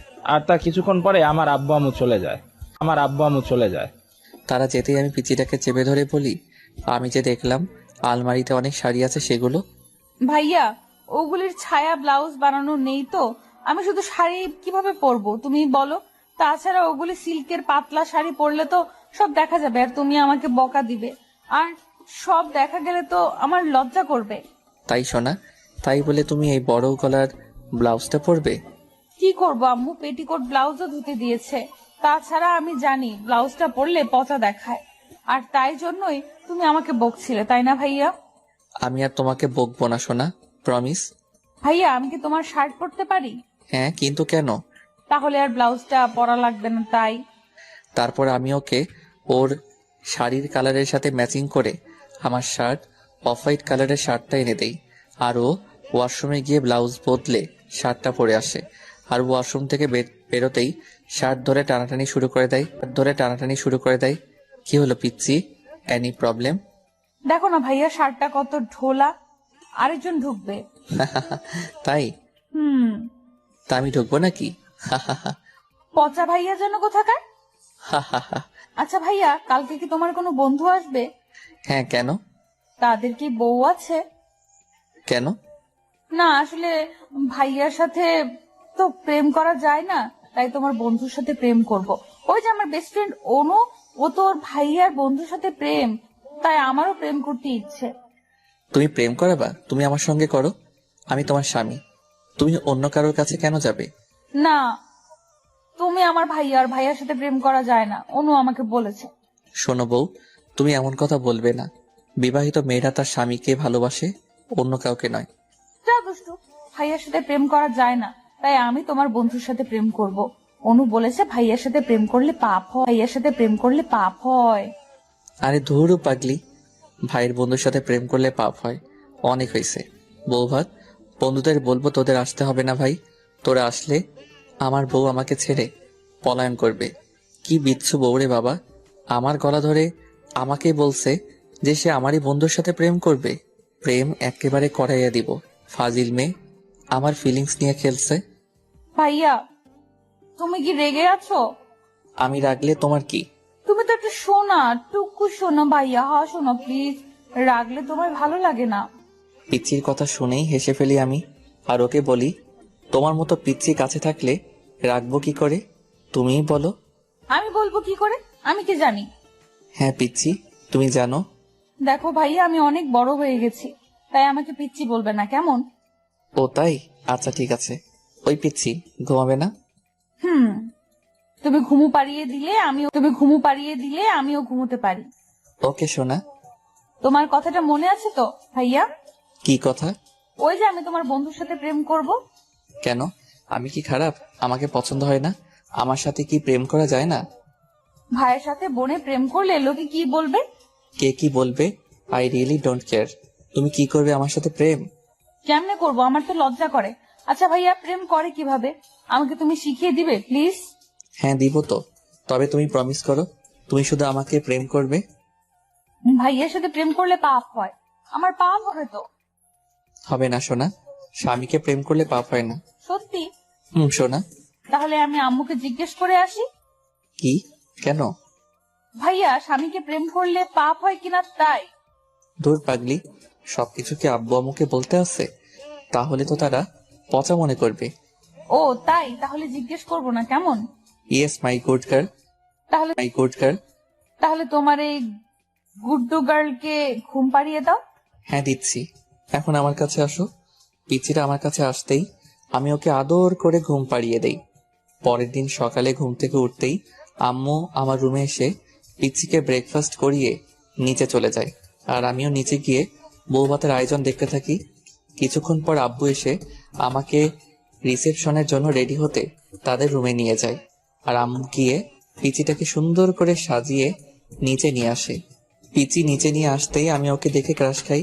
আমার পিচিটা যে এত কিউট সেটা তো আমার আগে জানা ছিল না। আর তখনই মামু, মামি, মুইম ও মাহিম ভাইয়া এবং নিশা ভাবি এসে পড়ে। নিশা ভাবি এসে আমাকে জিজ্ঞেস করে, এই যে ইমান, তোমাদের কেমন চলে? ওই তো কোনো রকম। আচ্ছা, আপনি কি ওকে কিছু শেখাননি ভাবি? আমি আর কি শেখাবো? তোমার বউ শেখাবো। তোমার বউ তুমি শেখাও। ভাবি হাসেন না প্লিজ, আর এমনিতেই আমার অবস্থা মারাত্মক। তখন মাহিম ভাইয়া আমার পিঠ চাপড়ে বলে, টেনশন করিস না ভাই, সময় হলে ঠিকই শিখে যাবে। ছোট মানুষ তো, এখনো এত কিছু বোঝে না।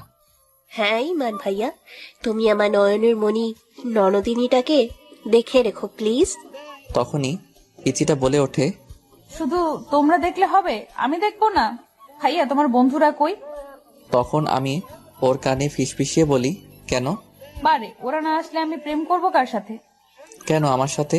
আর তখনই আমার বেস্ট ফ্রেন্ড রোহান এসে পড়ে। উফ, ছেলেটা কি সুইট বলো। কি কি বললে তুমি? তোমার ওকে সুইট বলে মনে হয়?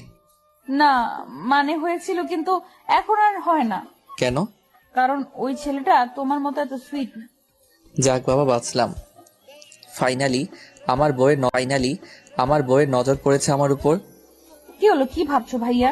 কিছু না। ভাইয়া, একটা কাজ করো না ভাইয়া। কি কাজ সোনা? ওর থেকে ওই সুইট ছেলে একটা খুঁজে দাও না আমাকে প্রেম করার জন্য। এবার মাথাটা পুরোই বিগড়ে যায় আমার। তবুও নিজেকে সামনে নিয়ে বলি, তোমার কি আমাকে পছন্দ হয় সোনা?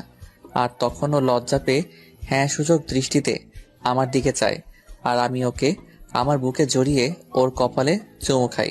আর তখনই হঠাৎ ক্যামেরায় ছবি তোলার শব্দ হয়। বউকে চুমুকে সামনে তাকিয়ে দেখি আমার বন্ধু পারভেজ আমাদের ছবি তুলছে। সরি ভাই, ডিস্টার্ব হয়ে গেলে।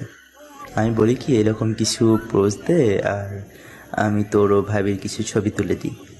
আর তখনই পিচিটা লজ্জা পেয়ে বলে, না, আমি আর কোনো ছবি তুলবো না। আর তখনই সবাই হা হা করে হেসে দেয়। কিছুক্ষণ পরে আব্বু এসে আমার পিচ্চিকে গহনার বক্স দিয়ে বলে, দেখো তো মা পছন্দ হয় কিনা। ও ওয়াও, ডায়মন্ডের হার। আব্বু না, মানে ফুফা আব্বু। হ্যাঁ মা, পছন্দ হয়েছে তোমার? হুম, এটা খুবই সুন্দর ফুফা আব্বু। কি বললে? ফুফা আব্বু। তার আগে কি বলেছিলে মা? আব্বু। তাহলে এখন থেকে আব্বু বলে ডাকবে, কেমন? ওকে আব্বু। শোনা মা আমার। তুমিও আমার ডায়মন্ডের আব্বু। আর ওর কথা শুনে বাড়ি শুদ্ধ গেস্ট হা হা করে হেসে দেয়। তখন আব্বু ওর কপালে আলতো করে চুমু এঁকে দেয়। বিয়ের কাবিননামার একটা ফটোকপি। বিয়ের তারিখটা দেখে স্নেহার বুকের ভেতরটা হিম হয়ে গেল 3 বছর আগে। তার মানে আকাশের সাথে যখন স্নেহার ভালোবাসার সম্পর্ক শুরু হয়, তার অনেক আগে থেকেই আকাশ বিবাহিত ছিল। পরের পাতাগুলোতে ছিল তাদের দুজনের বিভিন্ন অনুষ্ঠানের ছবি, তাদের সন্তানের জন্ম সনদ। স্নেহা যত পাতা উল্টাচ্ছিল ততই যেন একটা একটা করে চর তার গালে এসে পড়ছিল। ফাইলের পরবর্তী অংশে ছিল আকাশের আর্থিক লেনদেনের বিবরণী, বিভিন্ন মানুষের কাছ থেকে নেওয়া ধার, শোধ না করা লোন, এমনকি আরো কয়েকজন মেয়ের সাথে প্রতারণা করে টাকা হাতিয়ে নেওয়ার কিছু প্রমাণও ছিল। সবকিছুর শেষে ছিল একটি বিস্তারিত রিপোর্ট, যেখানে লেখা ছিল আকাশ কিভাবে পরিকল্পিতভাবে ধনী পরিবারের মেয়েদের টার্গেট করে, এবং স্নেহা ছিল তার সবচেয়ে বড় শিকার, কারণ স্নেহার মাধ্যমে সে আরিয়ান চৌধুরীর সম্পত্তির অংশীদার হওয়ার স্বপ্ন দেখছিল। প্রতিটা শব্দ, প্রতিটা প্রমাণ স্নেহার চোখ দিয়ে তার হৃদয়ে প্রবেশ করেছিল আর ভেতরটাকে ক্ষত বিক্ষত করে দিচ্ছিল। তার মনে হচ্ছিল তার নিঃশ্বাস বন্ধ হয়ে আসছে। ভালোবাসা নয়, সে এতদিন একটা নোংরা চক্রান্তের শিকার ছিল। যে মানুষটাকে সে তার জীবনের নায়ক ভেবেছিল, সে আসলে ছিল এক নিকৃষ্ট খলনায়ক। ফাইলটা পড়া শেষ করে স্নেহা যখন মুখ তুলল, তার চোখে আর এক ফোঁটাও জল ছিল না। কান্নারাও যেন এই নিদারুণ প্রতারণায় শুকিয়ে গিয়েছিল। তার দৃষ্টি ছিল শূন্য, আবেগহীন। কফি খাবে? আরিয়ানের এই শান্ত স্বাভাবিক প্রশ্নটা স্নেহার কাছে চরম অস্বাভাবিক মনে হলো। যেন কিছুই হয়নি, যেন স্নেহার পৃথিবীতে এইমাত্র ভেঙে চুরমার হয়ে যায়নি। আপনি আপনি এসব কিছু আগে থেকেই জানতেন? সেদিন আমাকে ওই ঘরে আটকে রেখেছিলেন তার আগেও? হ্যাঁ। তাহলে তাহলে আমাকে বলেননি কেন? কেন আমাকে ওই দিন ওর সাথে দেখা করতে পাঠালেন? আমাকে এত অপমানিত হতে দিলেন, এতটা যন্ত্রণা পেতে দিলেন? আরিয়ানের এবার ল্যাপটপটা বন্ধ করলো। সে চেয়ার ঘুরিয়ে সরাসরি স্নেহার দিকে তাকালো। তার চোখে কোনো উপহাস ছিল না, ছিল এক গভীর তীক্ষ্ণ দৃষ্টি। কারণ আমি যদি তোমাকে এই ফাইলটা তখন দেখাতাম, তুমি কি বিশ্বাস করতে? তুমি এটাকে আমার নতুন কোনো চাল, আমার ষড়যন্ত্র বলে উড়িয়ে দিতে। তুমি ভাবতে আমি তোমার আর আকাশের সম্পর্ক ভাঙার জন্য এসব মিথ্যে তৈরি করেছি, তাই না? স্নেহা কোনো উত্তর দিতে পারল না, কারণ আরিয়ান 100% সত্যি কথা বলেছে। সে সত্যি তাই ভাবত। কিছু সত্য মানুষকে নিজের চোখে দেখতে হয় স্নেহা, কিছু যন্ত্রণা মানুষকে নিজে ভোগ করতে হয়। আমি তোমাকে সত্যটা বলতে পারতাম, কিন্তু বিশ্বাসটা তোমাকে নিজের ভেতর থেকেই অর্জন করতে হতো। আমি তোমাকে সেই সুযোগটা দিয়েছি। আমি চেয়েছিলাম তুমি নিজের চোখে দেখো তোমার স্বপ্নের রাজকুমার আসলে কেমন মানুষ। আমি চেয়েছিলাম তুমি নিজের কানে শোনো তার কাছে তোমার ভালোবাসার চেয়ে টাকার দাম অনেক বেশি। আরিয়ানের প্রতিটি কথা ছিল যুক্তিপূর্ণ এবং নির্মমভাবে সত্য।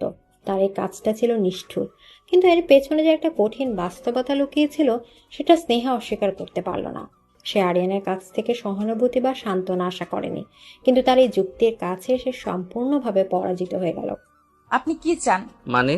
আমার জীবনের সবচেয়ে বড় দুর্বলতা তো এখন শেষ। আমি তো এখন আপনার হাতের পুতুল। যা বলবেন তাই শুনবো, কোনো প্রতিবাদ করব না। এবার তো আপনি খুশি? এটা তো আপনি চেয়েছিলেন। স্নেহার কণ্ঠে ছিল তীব্র অভিমান আর কষ্ট। তার কথা শুনে আরিয়ানের চোয়াল শক্ত হয়ে গেল। সে উঠে দাঁড়িয়ে স্নেহার সামনে এসে দাঁড়ালো।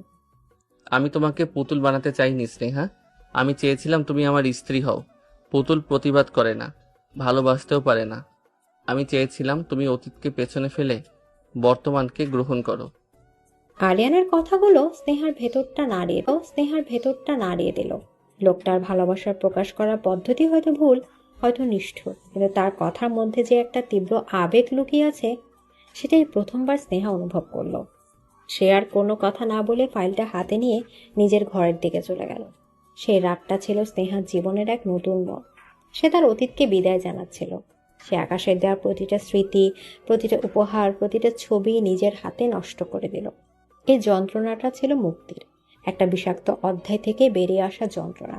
সে কাঁদছিল, কিন্তু এবার তার কান্নাটা ছিল নিজেকে শুদ্ধ করার জন্য। আগুনের পুড়ে যেমন খাঁটি সোনা হয়, তেমনই বিশ্বাসভঙ্গের আগুনে পুড়ে স্নেহা যেন এক নতুন মানুষে পরিণত হচ্ছিল। সে বুঝতে পারছিল তার পুরনো জীবন শেষ, কিন্তু তার নতুন জীবনটা কেমন হবে? আরিয়ান চৌধুরীর স্ত্রী হিসেবে তার ভবিষ্যৎ কি? সে কি কোনোদিনও এই মানুষটাকে বুঝতে পারবে, ভালোবাসতে পারবে? নাকি বাকি জীবনটা একটা আপোষ করেই কাটিয়ে দিতে হবে? হাজারো প্রশ্ন তার মনে ভিড় করেছিল, কিন্তু কোনোটারই উত্তর তার জানা ছিল না। এদিকে আকাশ নামক অধ্যায়টি জীবন থেকে মুছে ফেলার পর কয়টা দিন যেন এক ভারী নিশ্চিম কুয়াশার মধ্যে কাটল স্নেহা। তার পৃথিবীটা ছোট হয়ে গিয়েছিল, শোবার ঘর আর ব্যালকনির সীমিত গণ্ডির মধ্যে। সে আর চিৎকার করতো না, প্রতিবাদ করতো না, এমনকি কাঁদতও না। তার ভেতরটা এতটাই ফাঁকা হয়ে গিয়েছিল যে কোনো আবেগই সেখানে আর জায়গা খুঁজে পাচ্ছিল না। আরিয়ান তার চারপাশে ঘুরতো এক নীরব ছায়ার মতো। তাদের মধ্যে যেটুকু কথা হতো তা ছিল প্রয়োজনের খাতিরে। খাবার দেওয়া হয়েছে, ওষুধটা খেয়ে নিও। আরিয়ানের জন্য এই পরিস্থিতিটা ছিল সম্পূর্ণ নতুন এবং অপ্রত্যাশিত। সে স্নেহার বিদ্রোহ, তার ঘৃণা, তার রাগের সাথে লড়াই করতে প্রস্তুত ছিল, কিন্তু এই নিস্তেজ প্রাণহীন নীরবতার সাথে কিভাবে লড়তে হয় তা তার জানা ছিল না। সে এক বিকেলে ঘরে ঢুকে দেখলো স্নেহা ব্যালকনিতে দাঁড়িয়ে বৃষ্টি দেখছে। বৃষ্টিতে তার শাড়ির আঁচল ভিজে একাকার, কিন্তু সেদিকে তার কোনো ভ্রুক্ষেপ নেই। এমনভাবে দাঁড়িয়ে আছে যেন সে কোনো পাথরের মূর্তি। ভেতরে এসো স্নেহা, ঠান্ডা লেগে যাবে। স্নেহা কোনো জবাব না দিয়ে ঠিক এভাবেই দাঁড়িয়ে রইল। আরিয়ান এবার এগিয়ে এসে তার হাত ধরে তাকে ভেতরে নিয়ে এলো। স্নেহা কোনো বাধা দিল না, একটা পুতুলের মতো তার সাথে চলে এলো। এই বাধা না দেয়াটা আরিয়ানের বুকে তীরের মতো বিঁধল। সে চেয়েছিল স্নেহা ঝটকা দিয়ে তার হাত ছাড়িয়ে দিক, চিৎকার করে বলুক আমাকে স্পর্শ করবেন না, কিন্তু এই নিঃশব্দ আত্মসমর্পণ ছিল পরাজয়ের চেয়েও ভয়ঙ্কর। কি সমস্যা তোমার? কেন এমন করছো? কেমন করছি? আমি তো আপনার নির্দেশ মতোই চলছি, চুপচাপ আছি, কোনো অভিযোগ করছি না। আর কি করতে হবে আমাকে? আমি তোমাকে জীবন্ত লাশ হয়ে থাকতে বলিনি। আমি চেয়েছিলাম তুমি স্বাভাবিক হও। স্বাভাবিক? কোনটা স্বাভাবিক আরিয়ান সাহেব? খাঁচায় বন্দি একটা পাখির জন্য কোনটা স্বাভাবিক আচরণ? মুক্তির জন্য ডানা ঝাপটানো নাকি ভবিষ্যৎকে মেনে নিয়ে চুপচাপ বসে থাকা? আমি তো দুটোই চেষ্টা করে দেখলাম। প্রথমটায় আপনি আমাকে শাস্তি দিয়েছেন, আর দ্বিতীয়টায় আপনি অস্থির হচ্ছেন। আপনি বলুন আমাকে ঠিক কি করতে হবে? স্নেহারের প্রশ্নে আরিয়ানের কাছে কোনো উত্তর ছিল না। সে প্রথমবার বুঝতে পারল সে আকাশের কাছ থেকে স্নেহাকে ছিনিয়ে নিতে পেরেছে ঠিকই, কিন্তু স্নেহার ভেতরে সে আগুনটাকেও সে নিভিয়ে দিয়েছে। যে তেজ, যে স্পর্ধা দেখে সে প্রথমবার স্নেহার প্রতি আকৃষ্ট হয়েছিল, সেই তেজটাই আজ অনুপস্থিত। সে এক শূন্য খোলসকে জয় করেছে, তা স্নেহাকে নয়। এই উপলব্ধিটা আরিয়ানের ভেতরটাকে নাড়িয়ে দিল। এরপর দুদিন আরিয়ান বাড়িতে থেকেও স্নেহার সামনে আসেনি। সে নিজের স্টাডি রুমে নিজেকে প্রায় বন্দি করে রেখেছিল। সে ভাবছিল তার পরবর্তী পদক্ষেপ কি হবে। জোর করে, শাসন করে বা উপহার দিয়ে যে এই মেয়েটার মন পাওয়া যাবে না, তা সে বুঝে গিয়েছিল। তাকে এমন কিছু করতে হবে যা স্নেহার ভেতরে সেই হারিয়ে যাওয়া সত্তাটাকে আবার জাগিয়ে তুলতে পারে। তৃতীয় দিন সকালে নাস্তার টেবিলে আরিয়ান এক নতুন প্রস্তাব নিয়ে এলো। আমি তোমার বাবার কোম্পানিটা পুরোপুরি নিজের অধীনে নিয়ে এসেছি। সমস্ত দেনা শোধ করে নতুন করে মূলধন বিনিয়োগ করেছি। কোম্পানি এখন স্থিতিশীল। স্নেহা চুপচাপ তার কথা শুনছিলেন। এসব খবরে তার মধ্যে কোনো প্রতিক্রিয়া হলো না। আমাদের কোম্পানির একটা চ্যারিটি উইং আছে, চৌধুরী ফাউন্ডেশন। আমরা অনেকগুলো স্কুল আর অনাথ আশ্রম চালাই। আমি চাই তুমি এই ফাউন্ডেশনের দায়িত্ব নাও। প্রস্তাবটা শুনে স্নেহা চমকে মুখ তুলে তাকালো। তার শূন্য চোখে প্রথমবারের মতো বিস্ময়ের ছাপ দেখা গেল। আপনি আমাকে অফিসার কাজ করতে বলছেন? হ্যাঁ, তুমি সারাদিন এই বাড়িতে একা একা বসে থেকে কি করবে? এর চেয়ে ভালো তুমি যদি কোনো গঠনমূলক কাজে নিজেকে ব্যস্ত রাখো। তোমার নিজের একটা পরিচয় তৈরি হবে। তুমি বাইরে বের হতে পারবে, মানুষের সাথে মিশতে পারবে। আর আপনার অদৃশ্য প্রহরীরা আমার চারপাশে ঘুরতে থাকবে, তাই তো? তোমার নিরাপত্তার প্রয়োজন আছে স্নেহা, সেটা আমি উপেক্ষা করতে পারবো না, কিন্তু আমি তোমার কাজে হস্তক্ষেপ করব না। ফাউন্ডেশনের সমস্ত সিদ্ধান্ত তুমি একাই নেবে, তোমার উপর আমার পূর্ণ বিশ্বাস আছে। স্নেহার মাথা কাজ করছিল না। এই প্রস্তাবটা ছিল এক ঝলক মুক্ত বাতাসের মতো, এই সোনার খাঁচা থেকে বের হওয়ার একটা সুযোগ। কিন্তু সে আরিয়ানকে বিশ্বাস করতে পারছিল না। এটা কি তার নতুন কোনো চাল, তাকে নিয়ন্ত্রণের আরো আধুনিক কোনো কৌশল? কেন করছেন এসব? আমাকে নিয়ে আপনার নতুন কি পরিকল্পনা?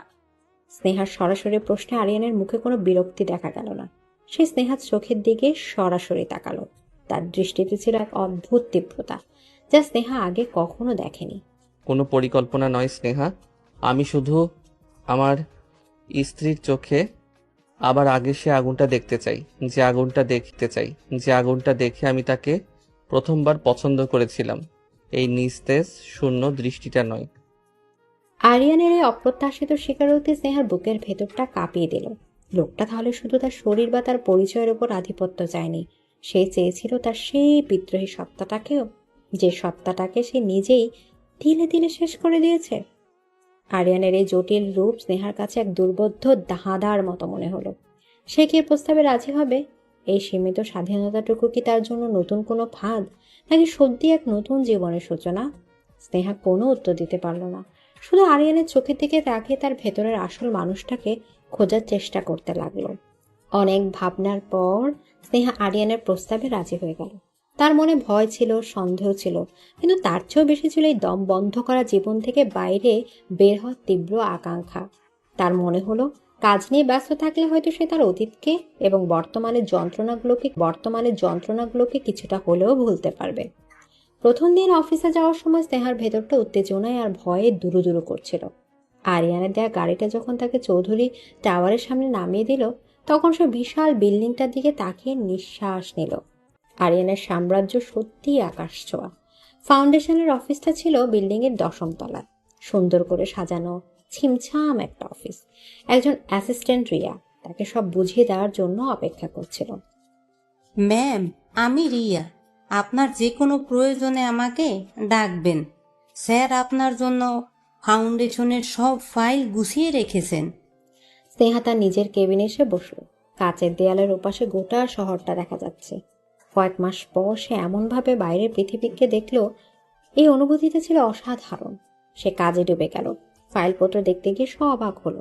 চৌধুরী ফাউন্ডেশন শুধু নামে চ্যারিটি নয়, তারা সত্যি অনেক বড় পরিসরে কাজ করে। প্রত্যন্ত গ্রামে স্কুল তৈরি করা, অনাথ শিশুদের সমস্ত দায়িত্বে নেয়া, গরিব রোগীদের চিকিৎসার ব্যবস্থা করা, তাদের কাজের পরিধি ছিল বিশাল। স্নেহা যত কাজের গভীরে ঢুকতে লাগলো, ততই সে এক নতুন জগৎ আবিষ্কার করলো। সে প্রজেক্টগুলো নিয়ে পড়াশোনা শুরু করলো, পুরোনো ফাইল ঘেটে খুঁতগুলো বের করার চেষ্টা করলো। কয়েকদিনের মধ্যে অফিসের সবাই তার কাছে মুগ্ধ হয়ে গেল। তারা যে শুধু বসের সুন্দরী স্ত্রীকে পেয়েছিল তা নয়, তারা একজন সত্যিকারের দায়িত্বশীল নেতা পেয়েছিল। এই প্রথমবার অনেকদিন পর স্নেহা নিজের গুরুত্ব অনুভব করলো। সে শুধু আরিয়ান চৌধুরীর স্ত্রী নয়, তার নিজেরও একটা পরিচয় আছে। অফিসে কাজের সূত্রে তাকে মাঝে মাঝে আরিয়ানের মুখোমুখি হতে হতো। সে এক নতুন আরিয়ানকে আবিষ্কার করলো। এই আরিয়ান তার সে অত্যাচারী পজিটিভ স্বামী নয়। এই আরিয়ান একজন বিচক্ষণ, বুদ্ধিমান এবং কঠিন পরিশ্রমী সিইও। সে দেখতো আরিয়ান কিভাবে তার কর্মচারীদের সাথে কথা বলে, কিভাবে বড় বড় ব্যবসায়িক সিদ্ধান্ত নেয়। তার ব্যক্তিত্বে একই সাথে ছিল কাঠিন্য এবং আকর্ষণ। কর্মচারীরা তাকে ভয় পেত, কিন্তু সম্মানও করত। স্নেহার অজান্তে তার মনের মধ্যে আরিয়ানের জন্য এক ধরনের সমীহ বোধ জন্ম নিচ্ছিল। একদিন এক জরুরি সমস্যা দেখা গেল। ফাউন্ডেশনের অধীনে থাকা এক অনাথ আশ্রমে হঠাৎ করে ফুড পয়জনিং এর কারণে বেশ কয়েকজন শিশু অসুস্থ হয়ে পড়েছে। খবরটা পাওয়া মাত্রই স্নেহা অস্থির হয়ে উঠল। সে দ্রুত হসপিটালে যোগাযোগ করলো, অ্যাম্বুলেন্সের ব্যবস্থা করলো, কিন্তু পরিস্থিতি সামাল দিতে গিয়ে সে দিশাহারা হয়ে পড়েছিল। রিয়া ভয় পেয়ে আরিয়ানকে খবরটা দিয়ে দিল। স্নেহা ভেবেছিল আরিয়ান হয়তো তাকে অযোগ্য বলে তিরস্কার করবে, কিন্তু মিনিট 10 মধ্যে আরিয়ান তার পুরো টিম নিয়ে হাজির হলো। সে স্নেহার উপর রাগ না করে অত্যন্ত ঠান্ডা মাথায় পরিস্থিতিটা নিজের নিয়ন্ত্রণে নিল। তুমি ঠিক আছো? ঘাবড়াবে না, আমি শহরের সেরা চাইল্ড স্পেশালিস্টদের পাঠাচ্ছি। মিডিয়াকে সামলানোর জন্য আমাদের পিআর টিম কাজ করছে। তুমি শুধু বাচ্চাদের কাছে থাকো, তাদের মানসিক জোর দেওয়াটা এখন সবচেয়ে জরুরি। স্নেহা অবাক হয়ে দেখল আরিয়ান কত দ্রুত এবং নিখুঁতভাবে সবকিছু সামলে নিচ্ছে। সে শুধু নির্দেশ দিচ্ছিল না, নিজে দাঁড়িয়ে থেকে সব কাজ তদারকি করছিল। তার এই পেশাদার এবং দায়িত্বশীল রূপটা স্নেহা আগে কখনোই দেখেনি। তারা দুজন মিলে সারা রাত হসপিটাল জেগে রইল। বাচ্চাদের অবস্থা স্থিতিশীল হওয়ার পর ভোরের দিকে তারা অফিসের দিকে রওনা হলো। আরিয়ানের কেবিনে বসে তারা দুজনেই ক্লান্ত শরীরে কফি খাচ্ছিল। বাইরের আকাশ ফর্সা হয়ে আসছে। দুজনের মধ্যে ছিল এক অদ্ভুত নীরবতা। ধন্যবাদ। আজ আপনি না থাকলে আমি হয়তো কিছু সামলাতে পারতাম না। তুমি বেশ ভালো কাজ করছিলে। প্রথমবার হিসেবে এতটা শীতল থাকা সহজ নয়। আমি শুধু আমার অভিজ্ঞতাকে কাজে লাগিয়েছি। আরিয়ানের প্রশংসায় স্নেহা কিছুটা অবাক হলো। এই ফাউন্ডেশনটা আমার খুব কাছের। আমার মা আরিয়ান কথাটা শুরু করে থেমে গেল। সে নিজের ব্যক্তিগত কথা সাধারণ কারো সাথে শেয়ার করে না। আপনার মা? আমার মা একটা অনাথ আশ্রমে বড় হয়েছিলেন। তিনি সবসময় বলতেন, যারা সুযোগ পায়নি তাদের জন্য কিছু করাটা আমাদের দায়িত্ব, বিলাসিতা নয়। এই ফাউন্ডেশনটা তার স্বপ্ন ছিল। এই প্রথমবার আরিয়ান তার ব্যক্তিগত জীবনের কোনো কথা স্নেহাকে বলল। তার কঠিন মুখোশের আড়ালে লুকিয়ে থাকা একটা নরম হৃদয়ের আভাস পেল স্নেহা। যে মানুষটাকে সে এতদিন শুধু একজন অত্যাচারী হিসেবে চিনে এসেছে, তার ভেতরেও যে একটা অন্য মানুষ বাস করে, যার নিজেরও একটা অতীত আছে, যন্ত্রণা আছে। এই উপলব্ধিটা স্নেহার মনকে নাড়িয়ে দিল। সে আরিয়ানের সম্পর্কে আরো কিছু জানার জন্য মুখ খুলতে যাচ্ছিল। ঠিক তখনই আরিয়ানের ফোনটা বেজে উঠল। হ্যালো, হ্যাঁ, রিপোর্টটা আমার টেবিলে চাই 1 ঘন্টার মধ্যে। ফোন ধরার সাথে সাথেই আরিয়ানের কণ্ঠস্বর আবার আগের মতো কঠিন এবং আবেগহীন হয়ে গেল। তার মুখের কোমল ভাবটা মিলিয়ে গিয়ে সেখানে ফুটে উঠল সেই পরিচিত সিইও ছাপ। মুখোশটা আবার যথাস্থানে ফিরে এসেছে। স্নেহা তাকিয়ে রইল। এই মুহূর্তে নরম মানুষটা আর ফোনের কঠিন মানুষটা, কোনটা আসলে আরিয়ান চৌধুরী? তার মনে হলো এই একটা মহা সমুদ্রের তীরে দাঁড়িয়ে আছে, যার গভীরতা মাপা প্রায় অসম্ভব। এদিকে অনাথ আশ্রমে সেই রাতের পর থেকে স্নেহা আর আরিয়ানের মধ্যকার অদৃশ্য দেয়ালটা যেন কিছুটা পাতলা হয়ে এসেছিল। তাদের মধ্যে আগের মতো সে দম বন্ধ করা নীরবতা ছিল না, বরং এক ধরনের শান্ত পেশাদারি সম্পর্ক তৈরি হয়েছিল। স্নেহা এখন তার কাজ নিয়ে ভীষণ ব্যস্ত। ফাউন্ডেশনের দায়িত্ব নেওয়ার পর সে যেন নতুন করে নিজেকে খুঁজে পেয়েছিল। তার ভেতরের আত্মবিশ্বাসটা ধীরে ধীরে ফিরে আসছিল। আরিয়ান দূর থেকে সবকিছু লক্ষ্য করত। স্নেহার এই পরিবর্তনটা তার ভেতরে এক ধরনের অনাস্বাদিত প্রশান্তি এনে দিত। সে বুঝতে পারছিল তার সিদ্ধান্তটা ভুল ছিল না। একদিন সন্ধ্যায় আরিয়ান বাড়ি ফিরে স্নেহাকে জানানো তাদের একটা অনুষ্ঠানে যেতে হবে। আমার একজন পুরনো বিজনেস পার্টনার জনাব হাশমি তার মেয়ের বিয়েতে আমাদের দুজনকেই বিশেষভাবে নিমন্ত্রণ করেছেন। এটা এড়িয়ে যাওয়ার কোনো উপায় নেই। পরশুদিন অনুষ্ঠান। আমাকে কি সত্যি যেতে হবে? হ্যাঁ, তুমি আমার স্ত্রী। এই ধরনের সামাজিক অনুষ্ঠানে তোমার উপস্থিতিটা জরুরি। লোকে নানা কথা বলবে। স্নেহা আর কিছু বলল না। সে জানতো তর্ক করে লাভ নেই। তাছাড়া ফাউন্ডেশনের প্রধান হিসেবে তারও এখন একটা সামাজিক পরিস্থিতি তৈরি হয়েছে।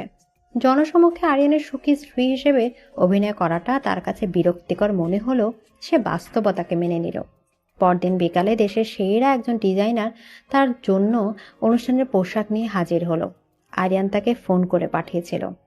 তাই সবুজ রঙের এক অসাধারণ সুন্দর শাড়ি, সাথে মানানসই হীরের গয়না। অনুষ্ঠানের দিন সন্ধ্যায় তৈরি হয়ে স্নেহা যখন আয়নার সামনে দাঁড়ালো, সে নিজেই নিজেকে দেখে অবাক হয়ে গেল। শাড়িটার রং তার গায়ের রঙের সাথে অদ্ভুতভাবে মিশে গিয়ে এক রাজকীয় সৌন্দর্য তৈরি করেছে। গত কয়েক মাসে কাজের আত্মবিশ্বাস তার চেহারায় এক নতুন দ্যুতি এনেছিল। সে যখন ঘর থেকে বেরিয়ে এলো, আরিয়ান ড্রয়িং রুমে দাঁড়িয়ে ফোনে কথা বলছিল। স্নেহাকে দেখে তার কথা বলা থেমে গেল। কয়েক মুহূর্তের জন্য সে স্নেহার দিক থেকে চোখ ফেরাতে পারল না। তার চোখে ছিল মুগ্ধতা, যা সে খুব দ্রুতই লুকিয়ে ফেলল। চলো, দেরি হয়ে যাচ্ছে। অনুষ্ঠানের জায়গাটা ছিল শহরের সবচেয়ে বিলাসবহুল 5 তারা হোটেল। চারদিকে জৌলুস আর অভিজাত্যের ছড়াছড়ি। গাড়ি থেকে নামার পর থেকে আরিয়ান স্নেহার জন্য গাড়ির দরজা খুলে দেয়া, তার হাত ধরে ভেতরে প্রবেশ করা, একজন নিখুঁত স্বামীর ভূমিকা পালন করতে শুরু করলো। স্নেহা জানতো এই সবই লোক দেখানো, কিন্তু আরিয়ানের হাতের বলিষ্ঠ স্পর্শ সবার সামনে তাকে আমার স্ত্রী বলে পরিচয় করে দেওয়ার সময় তার কণ্ঠের গর্ব, এই অভিনয়গুলো স্নেহার ভিতরে এক অদ্ভুত আলোড়ন সৃষ্টি করেছিল। অনেকেই তাদের দিকে তাকিয়েছিল, কেউ ঈর্ষায়, কেউ প্রশংসায়। স্নেহা দেখলো আরিয়ানের জগৎটা কতটা বিশাল আর ক্ষমতাধর। সবাই তাকে সমীহ করে চলছে। জনাব হাশমি নিজে এসে তাদের স্বাগত জানালেন। আরিয়ান, তোমাকে দেখে খুব খুশি হলাম। আর ভাবি, আপনার কথা তো অনেক শুনেছি। চৌধুরী ফাউন্ডেশনে আপনি নাকি অসাধারণ কাজ করছেন। আমি শুধু আমার দায়িত্ব পালন করার চেষ্টা করছি আঙ্কেল। কিছুক্ষণ পর একজন বয়স্ক ভদ্রলোক তাদের দিকে এগিয়ে এলেন। তিনি ছিলেন আরিয়ানের বাবার বন্ধু। আরিয়ান, বাবা কেমন আছো? আর এ কে? তোমার স্ত্রী? খুব মিষ্টি মেয়ে, জানো মা। এই আরিয়ানকে আমি ছোটবেলা থেকে দেখছি। ওর মা রাবিয়া আমার বোনের মতো ছিল, বড় ভালো মানুষ ছিল সে। মারা যাওয়ার পর থেকেই ছেলেটা কেমন যেন চুপচাপ হয়ে গেল। নিজের চারপাশে এমন দেওয়াল তুলে নিল যে কারো পক্ষে আর সে দেওয়াল ভাঙা সম্ভব হলো না। তোমাকে ওর পাশে দেখে আজ খুব ভালো লাগছে। ওর মায়ের মতো তোমার চোখ দুটো খুব মায়াবী। ভদ্রলোকের কথাগুলো স্নেহার বুকের গভীরে গিয়ে লাগলো। সে আরিয়ানের দিকে তাকালো। আরিয়ানের মুখটা কঠিন হয়ে উঠেছে। সে হয়তো চাইছে না তার অতীত নিয়ে কেউ আলোচনা করুক, কিন্তু স্নেহা প্রথমবারের মতো আরিয়ানের সেই কঠিন ব্যক্তিত্বের পরিচয়ের কারণটা কিছুটা হলেও আঁচ করতে পারল।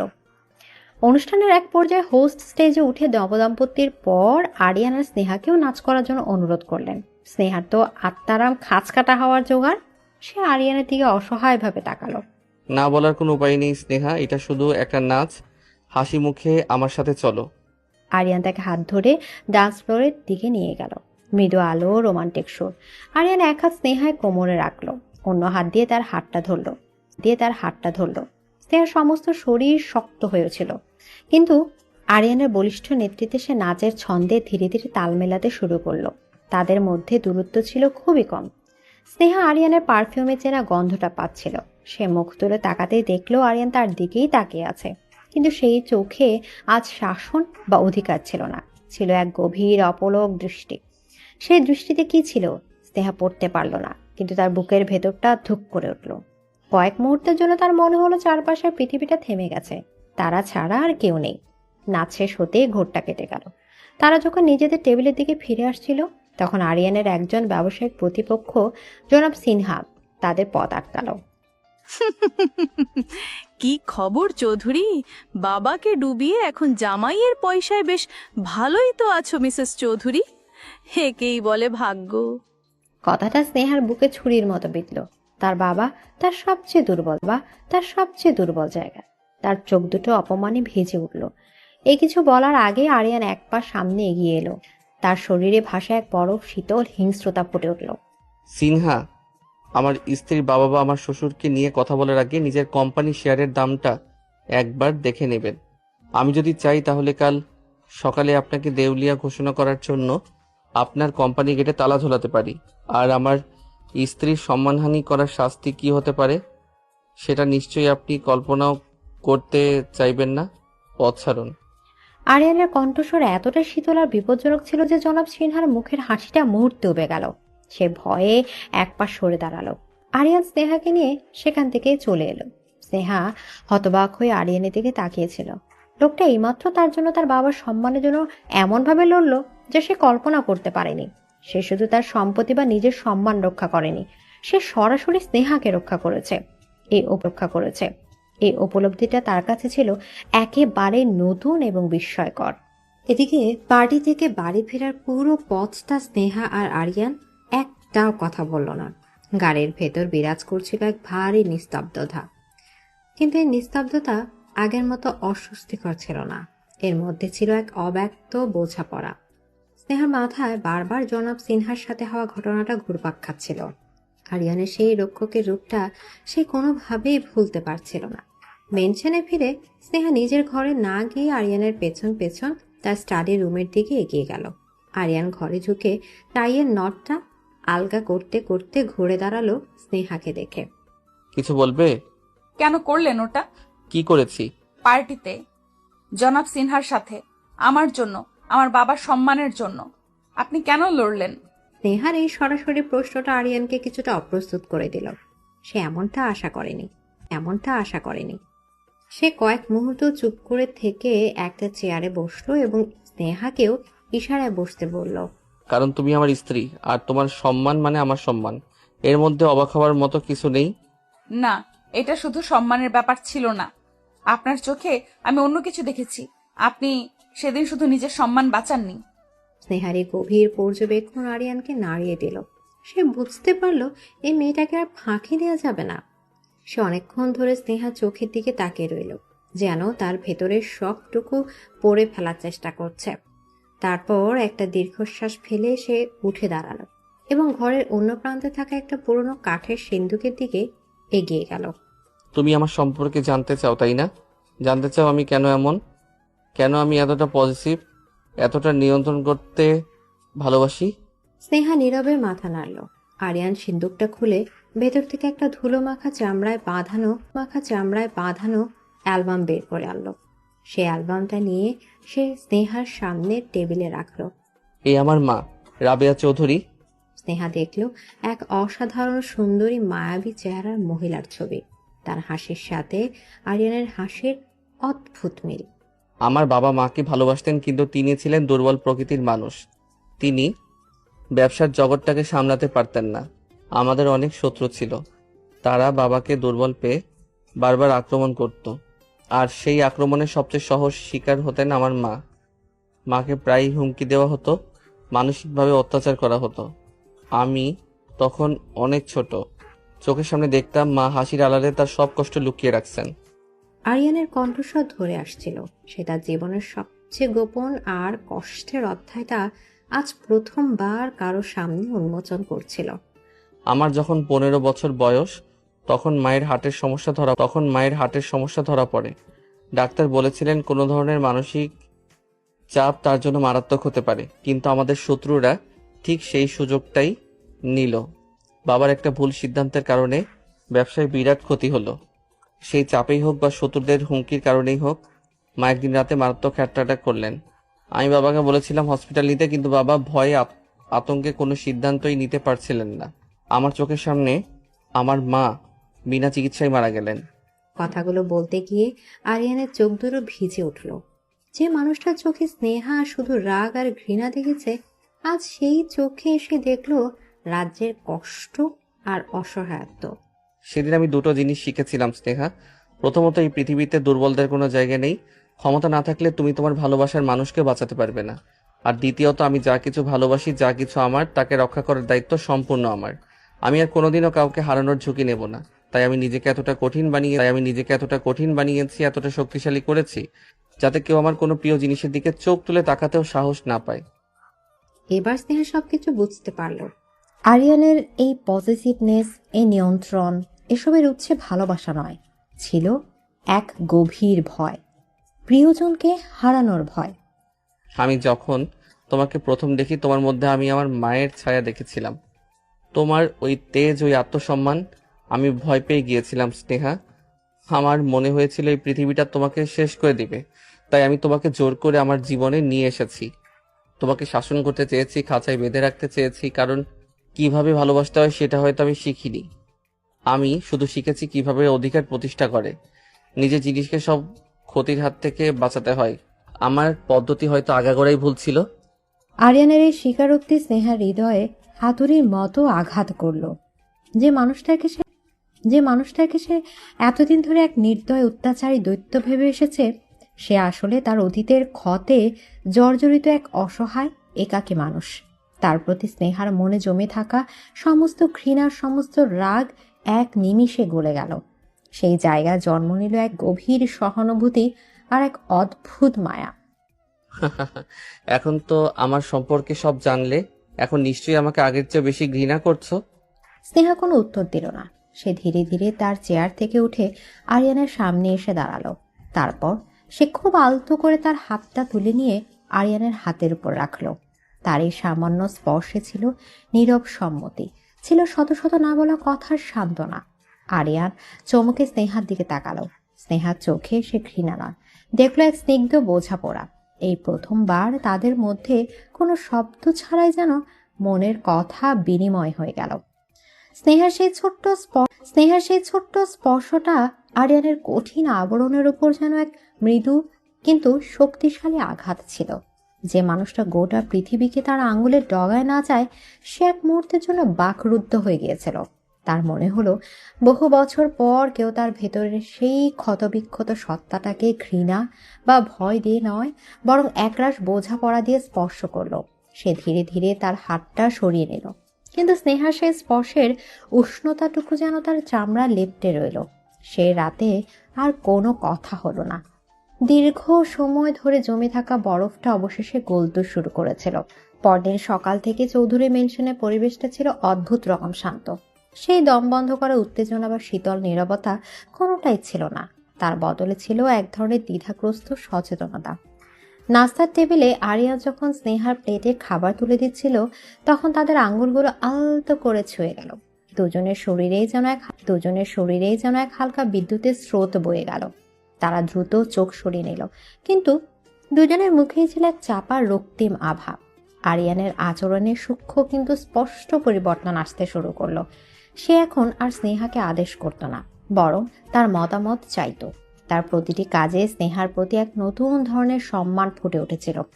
একদিন রাতে ডিনারের সময় সে হঠাৎ করেই জিজ্ঞেস করলো, তোমার ফাউন্ডেশনের কাজ কেমন চলছে? ভালো। আমরা গ্রামের দিকে মেয়েদের জন্য একটা বৃত্তিমূলক প্রশিক্ষণ কেন্দ্র খোলার পরিকল্পনা করছি, কিন্তু ফান্ডিং নিয়ে একটু সমস্যা হচ্ছিল। প্রজেক্টের ফাইলটা আমাকে দিও, আমি দেখব। আগে হলে আরিয়ান হয়তো নিজেই সব সিদ্ধান্ত নিয়ে নিত, কিন্তু আজ সে স্নেহার পরিকল্পনা সম্পর্কে জানতে চাইল, তার কাজে সাহায্য করার প্রস্তাব দিল। এই ছোট ছোট পরিবর্তনগুলো স্নেহার মনকে স্পর্শ করছিল। সে বুঝতে পারছিল আরিয়ান সত্যি বদলানোর চেষ্টা করছে। সে তার খাঁচার দরজাটা হয়তো পুরোপুরি খুলে দিচ্ছে না, কিন্তু খাঁচাটাকে একটু একটু করে বড় করার, তাকে শ্বাস নেওয়ার জায়গা দেওয়ার চেষ্টা করছে। স্নেহা নিজেও বদলাচ্ছিল। সে এখন আর আরিয়ানকে তার কারারক্ষক হিসেবে দেখত না, সে দেখত এক একাকী যন্ত্রণাকাতর মানুষকে, যে তার অতীত দ্বারা ভীষণভাবে তাড়িত। তার মনে আরিয়ানের জন্য রাগের বদলে জন্ম নিচ্ছিল এক অদ্ভুত মায়া। সে মাঝে মাঝে দেখত আরিয়ান গভীর রাতে ব্যালকনিতে একা দাঁড়িয়ে আছে, তার চোখে রাজ্যের ক্লান্তি আর বিষণ্ণতা। সেই মুহূর্তগুলোতে স্নেহার ইচ্ছে করত এগিয়ে গিয়ে তার কাঁধে হাত রাখতে, তাকে বলে যে সে একা নয়, কিন্তু সে নিজেকে থামিয়ে দিত।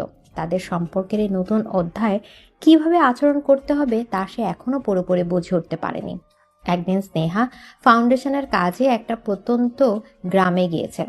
সেখানকার স্কুলটার অবস্থা ছিল খুবই করুণ। বাচ্চারা মাটিতে বসে ক্লাস করছিল, ছাদ দিয়ে পানি পড়ছিল, কিন্তু এত অভাবের মধ্যেও তাদের চোখে ছিল জ্ঞানের আলো, মুখে ছিল হাসি।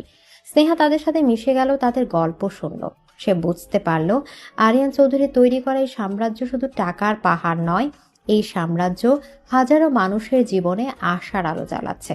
যে মানুষটাকে সে এতদিন শুধু ধ্বংসকারী হিসেবে দেখে এসেছে, তার একটা সৃষ্টিশীল রূপও আছে। এই উপলব্ধিটাও আরিয়ানের প্রতি তার সম্মানকে বহু গুণে বাড়িয়ে দিল। সেদিন কাজ শেষ করে ফিরতে স্নেহার অনেক রাত হয়ে গেল।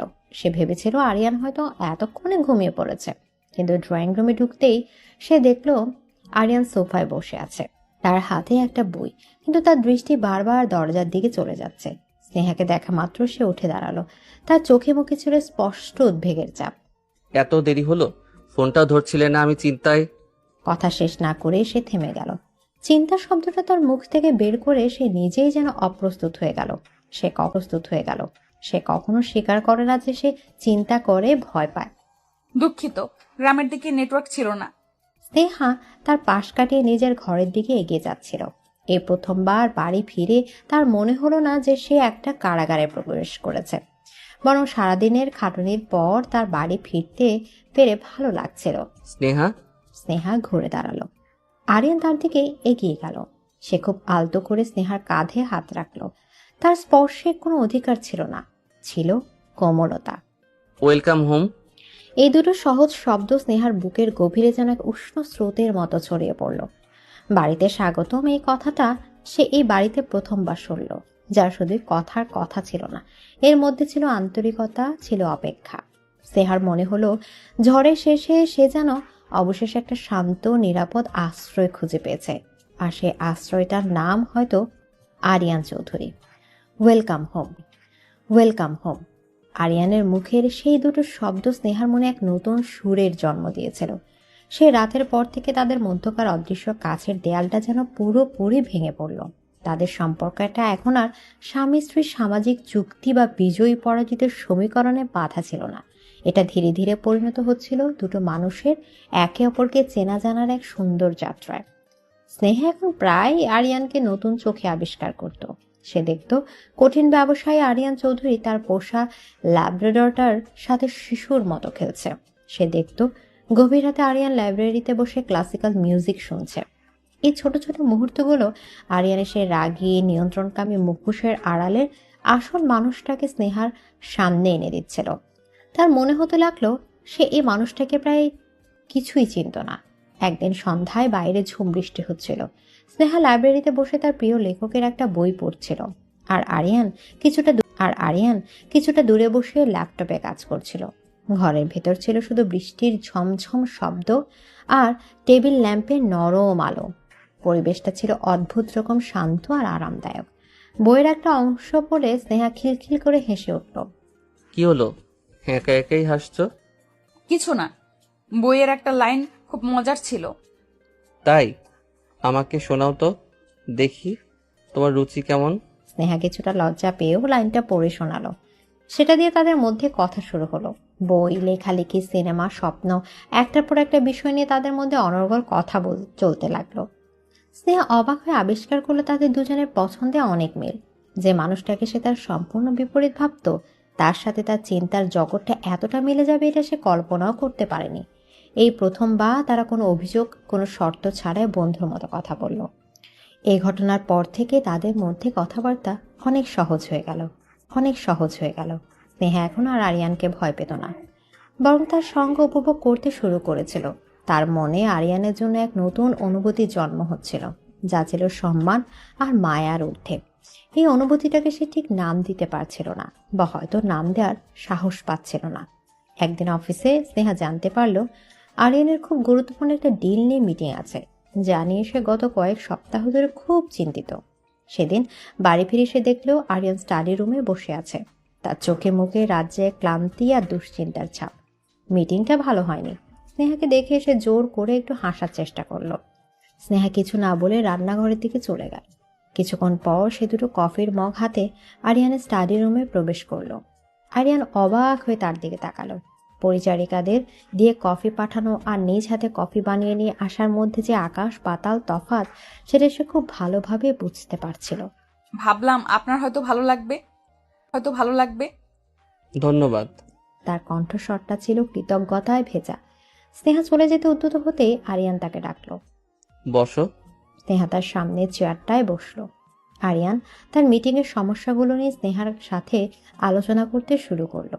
সে কোনো সমাধান চাইছিল না, সে শুধু তার ভেতরে চাপটা কারোর সাথে ভাগ করে নিতে চাইছিল। স্নেহা মনোযোগ দিয়ে তার সব কথা শুনল, মাঝে মাঝে নিজের মতামতও দিল। সেই রাতে তার শুধু স্বামী স্ত্রী বা বস কর্মচারী ছিল না, তারা ছিল দুজন সঙ্গী, যারা একে অপরের পাশে বসে কঠিন সময়টা পার করার চেষ্টা করছিল। কয়েকদিন পর এক সপ্তাহান্তে আরিয়ান স্নেহাকে অবাক করে দিল। চলো আজ আমরা বাইরে থেকে ঘুরে আসি। অফিসে কাজ নেই? আজ কোনো কাজ নয়, শুধু আমরা দুজন। আরিয়ান তাকে কোনো দামি রেস্তোরাঁ বা শপিং মলে নিয়ে গেল না। সে গাড়ি চালিয়ে শহর থেকে অনেক দূরে একটা শান্ত নিরিবিলি লেকের ধারে নিয়ে গেল। চারপাশ সবুজের সমারোহ, পাখির ডাক আর লেকের শান্ত জল। জায়গাটা ছিল ছবির মতো সুন্দর। এটা আমার সবচেয়ে প্রিয় জায়গা।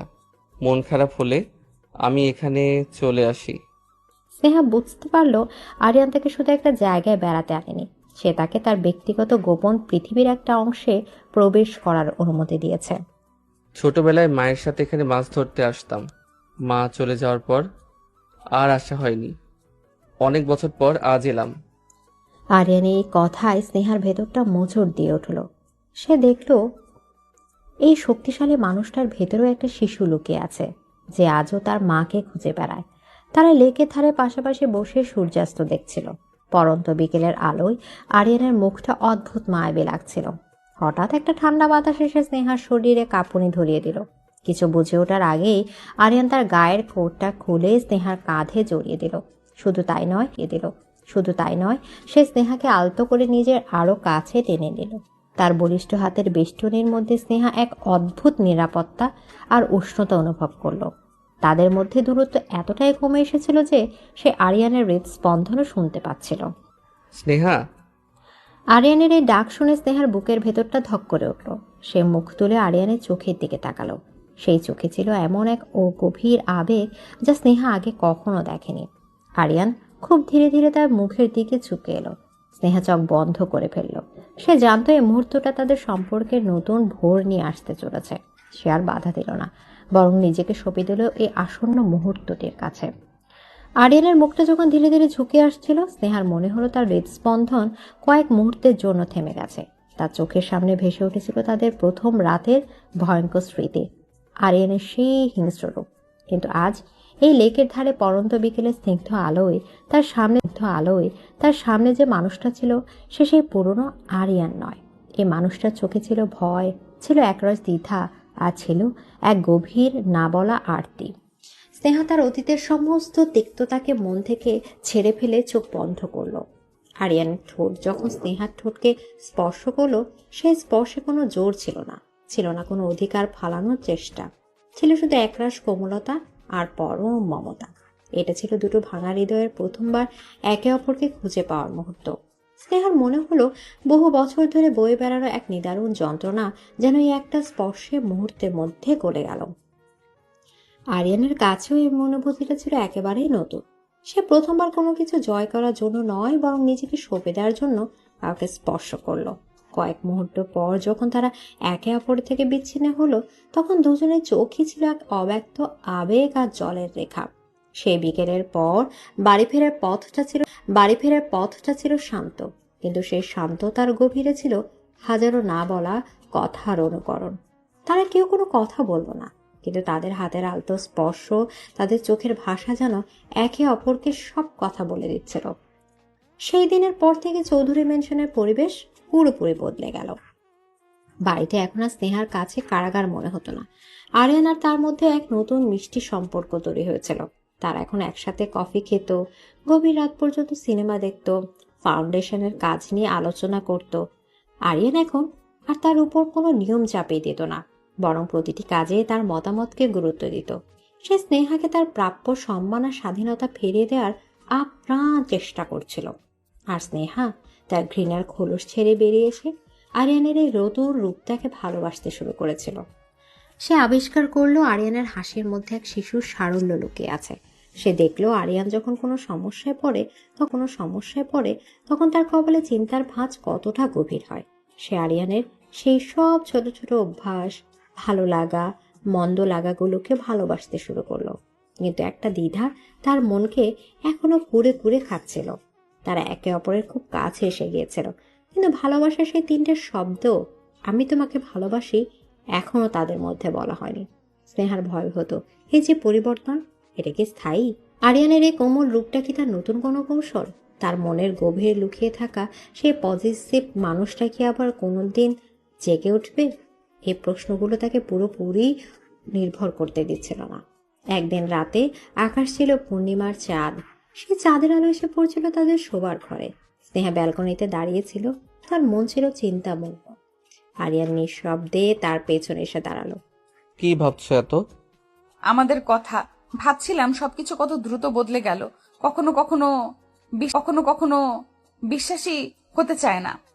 স্নেহার এই কথা আরিয়ান বুঝতে পারল তার মনের ভেতরে দ্বিধাটা। সে আলতো করে স্নেহাকে নিজের দিকে ঘোরালো, তার দুটো হাত নিজের হাতের মধ্যে তুলে নিল। চাঁদের আলোয় স্নেহার মুখটা অদ্ভুত মায়াবী লাগছিল। স্নেহা, আমি জানি আমি তোমাকে যে কষ্ট দিয়েছি তা হয়তো কোনোদিনও পুরোপুরি মোছার যোগ্য নয়। আমার ভালোবাসা প্রকাশ করার পদ্ধতি ছিল একটা দানবের মতো। আমি তোমার জীবনটাকে নরক বানিয়ে দিয়েছিলাম, কারণ আমি ভয় পেতাম, আমি তোমাকে হারানোর ভয় পেতাম, যেমন করে আমি আমার জীবনের সব কিছুকে হারিয়েছি। আরিয়ানের কণ্ঠস্বর আবেগে কাঁপছিল, তার চোখের গভীরে ছিল একরাশ অনুশোচনা আর ভয়। কিন্তু এই কদিনে তোমার সাথে থেকে আমি নতুন করে বাঁচতে শিখেছি। তুমি আমাকে শিখিয়েছো যে ভালোবাসা মানে অধিকার প্রতিষ্ঠা করা নয়, ভালোবাসা মানে বিশ্বাস করা, একে অপরের পাশে থাকা। তুমি আমার ভেতরে সেই ভাঙা ক্ষতবিক্ষত মানুষটাকে দেখেও ঘৃণা করনি, এবং তাকে বোঝার চেষ্টা করেছো, তাকে সারিয়ে তোলার চেষ্টা করেছো। আমি জানি না আমি তোমার এই ভালোবাসার যোগ্য কিনা, কিন্তু আমি আর এই মুখোশ পরে থাকতে পারছি না, আমি আর অভিনয় করতে পারছি না। আরিয়ান স্নেহার হাতের উপর হাতটা আরো শক্ত করে ধরল। তার চোখ দিয়ে টপ টপ করে পানি পড়তে শুরু করলো। আমি তোমাকে ভালোবাসি স্নেহা, আমার জীবনের সব কিছুর চেয়ে বেশি ভালোবাসি, আমার সবটুকু দিয়ে ভালোবাসি। এই স্বীকারোক্তিটা যেন এক ঝড়ে বাতাসের মতো এসে স্নেহার সমস্ত দ্বিধা, সমস্ত ভয়কে উড়িয়ে নিয়ে গেল। যে কথাগুলো শোনার জন্য তার মন এতদিন ধরে অপেক্ষা করছিল, আজ সে কথাগুলো সে শুনল। তার চোখ থেকে অঝরে জল পড়তে শুরু করছিল, কিন্তু এই জল ছিল কষ্টের নয়, পরম শান্তির, পরম প্রাপ্তির। আরিয়ান তার জীবনের সবচেয়ে বড় সত্যিটা আজ তার সামনে উন্মোচন করে দিয়েছে। নিজেকে পুরোপুরি সঁপে দিয়েছে স্নেহার কাছে। সে অধীর আগ্রহ অপেক্ষা করছিল স্নেহার উত্তরের জন্য। তার বুকটা ধরফর করছিল। স্নেহা কি তাকে গ্রহণ করবে, নাকি তার অতীতের পাপের জন্য তাকে চিরদিনের জন্য প্রত্যাখ্যান করবে? এদিকে আরিয়ানের সেই আবেগঘন স্বীকারোক্তির পর কয়েক মুহূর্ত কেটে গেল এক ভিনপথ নীরবতায়। ঘরের ভেতর শুধু দুজনের ভারী নিঃশ্বাসের শব্দ। আরিয়ানের ভেজা চোখ দুটো স্নেহার উত্তরের অপেক্ষা স্থির হয়েছিল। স্নেহা আলতো করে তার হাতটা ছাড়িয়ে নিয়ে আরিয়ানের গাল থেকে চোখের জল মুছে দিল। তারপর তার ঠোঁটের কোণে ফুটে উঠল এক স্নিগ্ধ মায়াবী হাসি। আমি আপনাকে ঘৃণা করতাম আরিয়ান, প্রচন্ড ঘৃণা করতাম। আপনার প্রতিটি স্পর্শ, প্রতিটি কথা আমার কাছে বিষের মতো মনে হতো। কিন্তু সেই ঘৃণার দেওয়ালের উপরে আপনি কখন ধীরে ধীরে আমার অভ্যাসে, আমার চিন্তায়, আর সব শেষে আমার হৃদয়ে জায়গা করে নিয়েছেন আমি নিজেও বুঝতে পারিনি। স্নেহা আরিয়ানের আরো কাছে এগিয়ে এলো। সে আরিয়ানের চোখের দিকে তাকিয়ে তার হৃদয়ের সবটুকু আবেগ উজাড় করে দিয়ে বলল, আমি আপনার শাসনকে নয়, আপনার শাসনের আড়ালে লুকিয়ে থাকা ভালোবাসাকে ভালোবেসে ফেলেছি। আমি আপনার ক্ষমতাকে নয়, আপনার ক্ষমতার পেছনের একাকিত্বকে ভালোবেসে ফেলেছি। আমি আপনার বাইরের কঠিন মানুষটাকে নয়, আপনার ভেতরের সেই শিশুটাকে ভালোবেসে ফেলেছি, যে আজও ভালোবাসা খুঁজে। হ্যাঁ, আমিও আপনাকে ভালোবাসি আরিয়ান, খুব ভালোবাসি। স্নেহার এই উত্তরে আরিয়ানের মনে হলো সে যেন পৃথিবীর সব সুখ এক মুহূর্তে পেয়ে গেছে। সে আর এক মুহূর্ত অপেক্ষা না করে স্নেহাকে নিজের বুকের মধ্যে জড়িয়ে ধরল। এই আলিঙ্গনে কোনো জোর ছিল না, ছিল শুধু দুটো মানুষের একে অপরের মধ্যে নিজেদের খুঁজে পাওয়ার আশ্রয়। তাদের দুজনের চোখের জলেই আজ তাদের অতীতটা ধুয়ে মুছে সাফ হয়ে গেল। এর পরের কয়েকটা মাস ছিল স্বপ্নকেও হার মানানো সুন্দর। চৌধুরী মেনশন, যা একসময় স্নেহার কাছে ছিল কারাগার, তা এখন পরিণত হয়েছে এক ভালোবাসার নীড়ে। স্নেহা নিজের হাতে বাড়িটা নতুন করে সাজিয়েছে। প্রতিটি কোণায় এখন তার রুচির ছোঁয়া। আর আরিয়ান তাকে দিয়েছে সম্পূর্ণ স্বাধীনতা। তাদের মধ্যে এখন আর কোনো লুকোচুরি নেই, কোনো ভয় নেই। আজ শুধু অফুরন্ত বিশ্বাস, বন্ধুত্ব আর ভালোবাসা। তারা এখন একসাথে ফাউন্ডেশনের কাজ করে। আরিয়ানের বিচক্ষণতার, স্নেহার সহানুভূতির মিশ্রণে চৌধুরী ফাউন্ডেশনের এক নতুন উচ্চতায় পৌঁছেছে। আরিয়ানের কর্মচারীরা এখন এক নতুন বসকে দেখছে। সে আগের মতোই কঠিন পরিশ্রমী, কিন্তু এখন অনেক বেশি মানবিক। একদিন বিকেলে আরিয়ান স্নেহাকে নিয়ে গেল এক বিশেষ জায়গায়। একটা শান্ত সুন্দর কবরস্থান। একটা সাদা পাথরের কবরের সামনে এসে তারা দাঁড়ালো। কবরের ফলকে লেখা রাবেয়া চৌধুরী। মা, এই হলো স্নেহা, আমার ভালোবাসা, আমার জীবন সঙ্গী। আমাকে আবার নতুন করে বাঁচতে শিখিয়েছে। আমি জানি তুমি আজ যেখানেই আছো ওকে দেখে খুব খুশি হচ্ছ। আরিয়ানের এই কাজে স্নেহা চোখ ভিজে গেল। সে বুঝতে পারলো আরিয়ান তাকে তার জীবনের সবচেয়ে পবিত্র আর গোপন অংশীদার করে নিয়েছে। গল্পের শেষটা করা যাক। 1 বছর পরের এক সুন্দর সন্ধ্যায় তারা দুজনে সেই ব্যালকনিতে দাঁড়িয়েছিল, যেখানে একদিন স্নেহা দাঁড়িয়ে মুক্তির জন্য হাহাকার করত। আজ সে আরিয়ানের বুকে মাথা রেখে পরম শান্তিতে সূর্যাস্ত দেখছে। এখনো কি এই বাড়িটাকে তোমার কারাগার মনে হয়? না, যে বাড়িতে এতটা ভালোবাসা থাকে সেটা কারাগার হতে পারে না, সেটা স্বর্গ হয়ে যায়। আপনি আমাকে জোর করে বিয়ে করেছিলেন, এটা সত্যি, কিন্তু আমার ভালোবাসাকে আপনি আপনার ভালোবাসা দিয়েই জয় করে নিয়েছেন। আর তুমি আমার ভেতরের পশুটাকে একজন মানুষ বানিয়েছ। তুই আমার সেই অগ্নিপ্রেম, যা আমাকে পুড়িয়ে শুদ্ধ করেছে, পূর্ণতা দিয়েছে। তাদের ভালোবাসার গল্পটা হয়তো কোনো রূপকথার মতো শুরু হয়নি। তাদের পথটা ছিল কাঁটায় ভরা, ছিল অনেক ভুল বোঝাবুঝি আর যন্ত্রণা। কিন্তু সব ঝড় শেষে তারা একে অপরের মধ্যেই নিজেদের আশ্রয় খুঁজে পেয়েছিল। যে ভালোবাসা ঘৃণার আগুন থেকে জন্ম নেয়, তার উত্তাপ হয়তো একটু বেশিই হয়। আরিয়ানার স্নেহার ভালোবাসাও ছিল ঠিক তেমনই তীব্র, গভীর এবং চিরন্তন।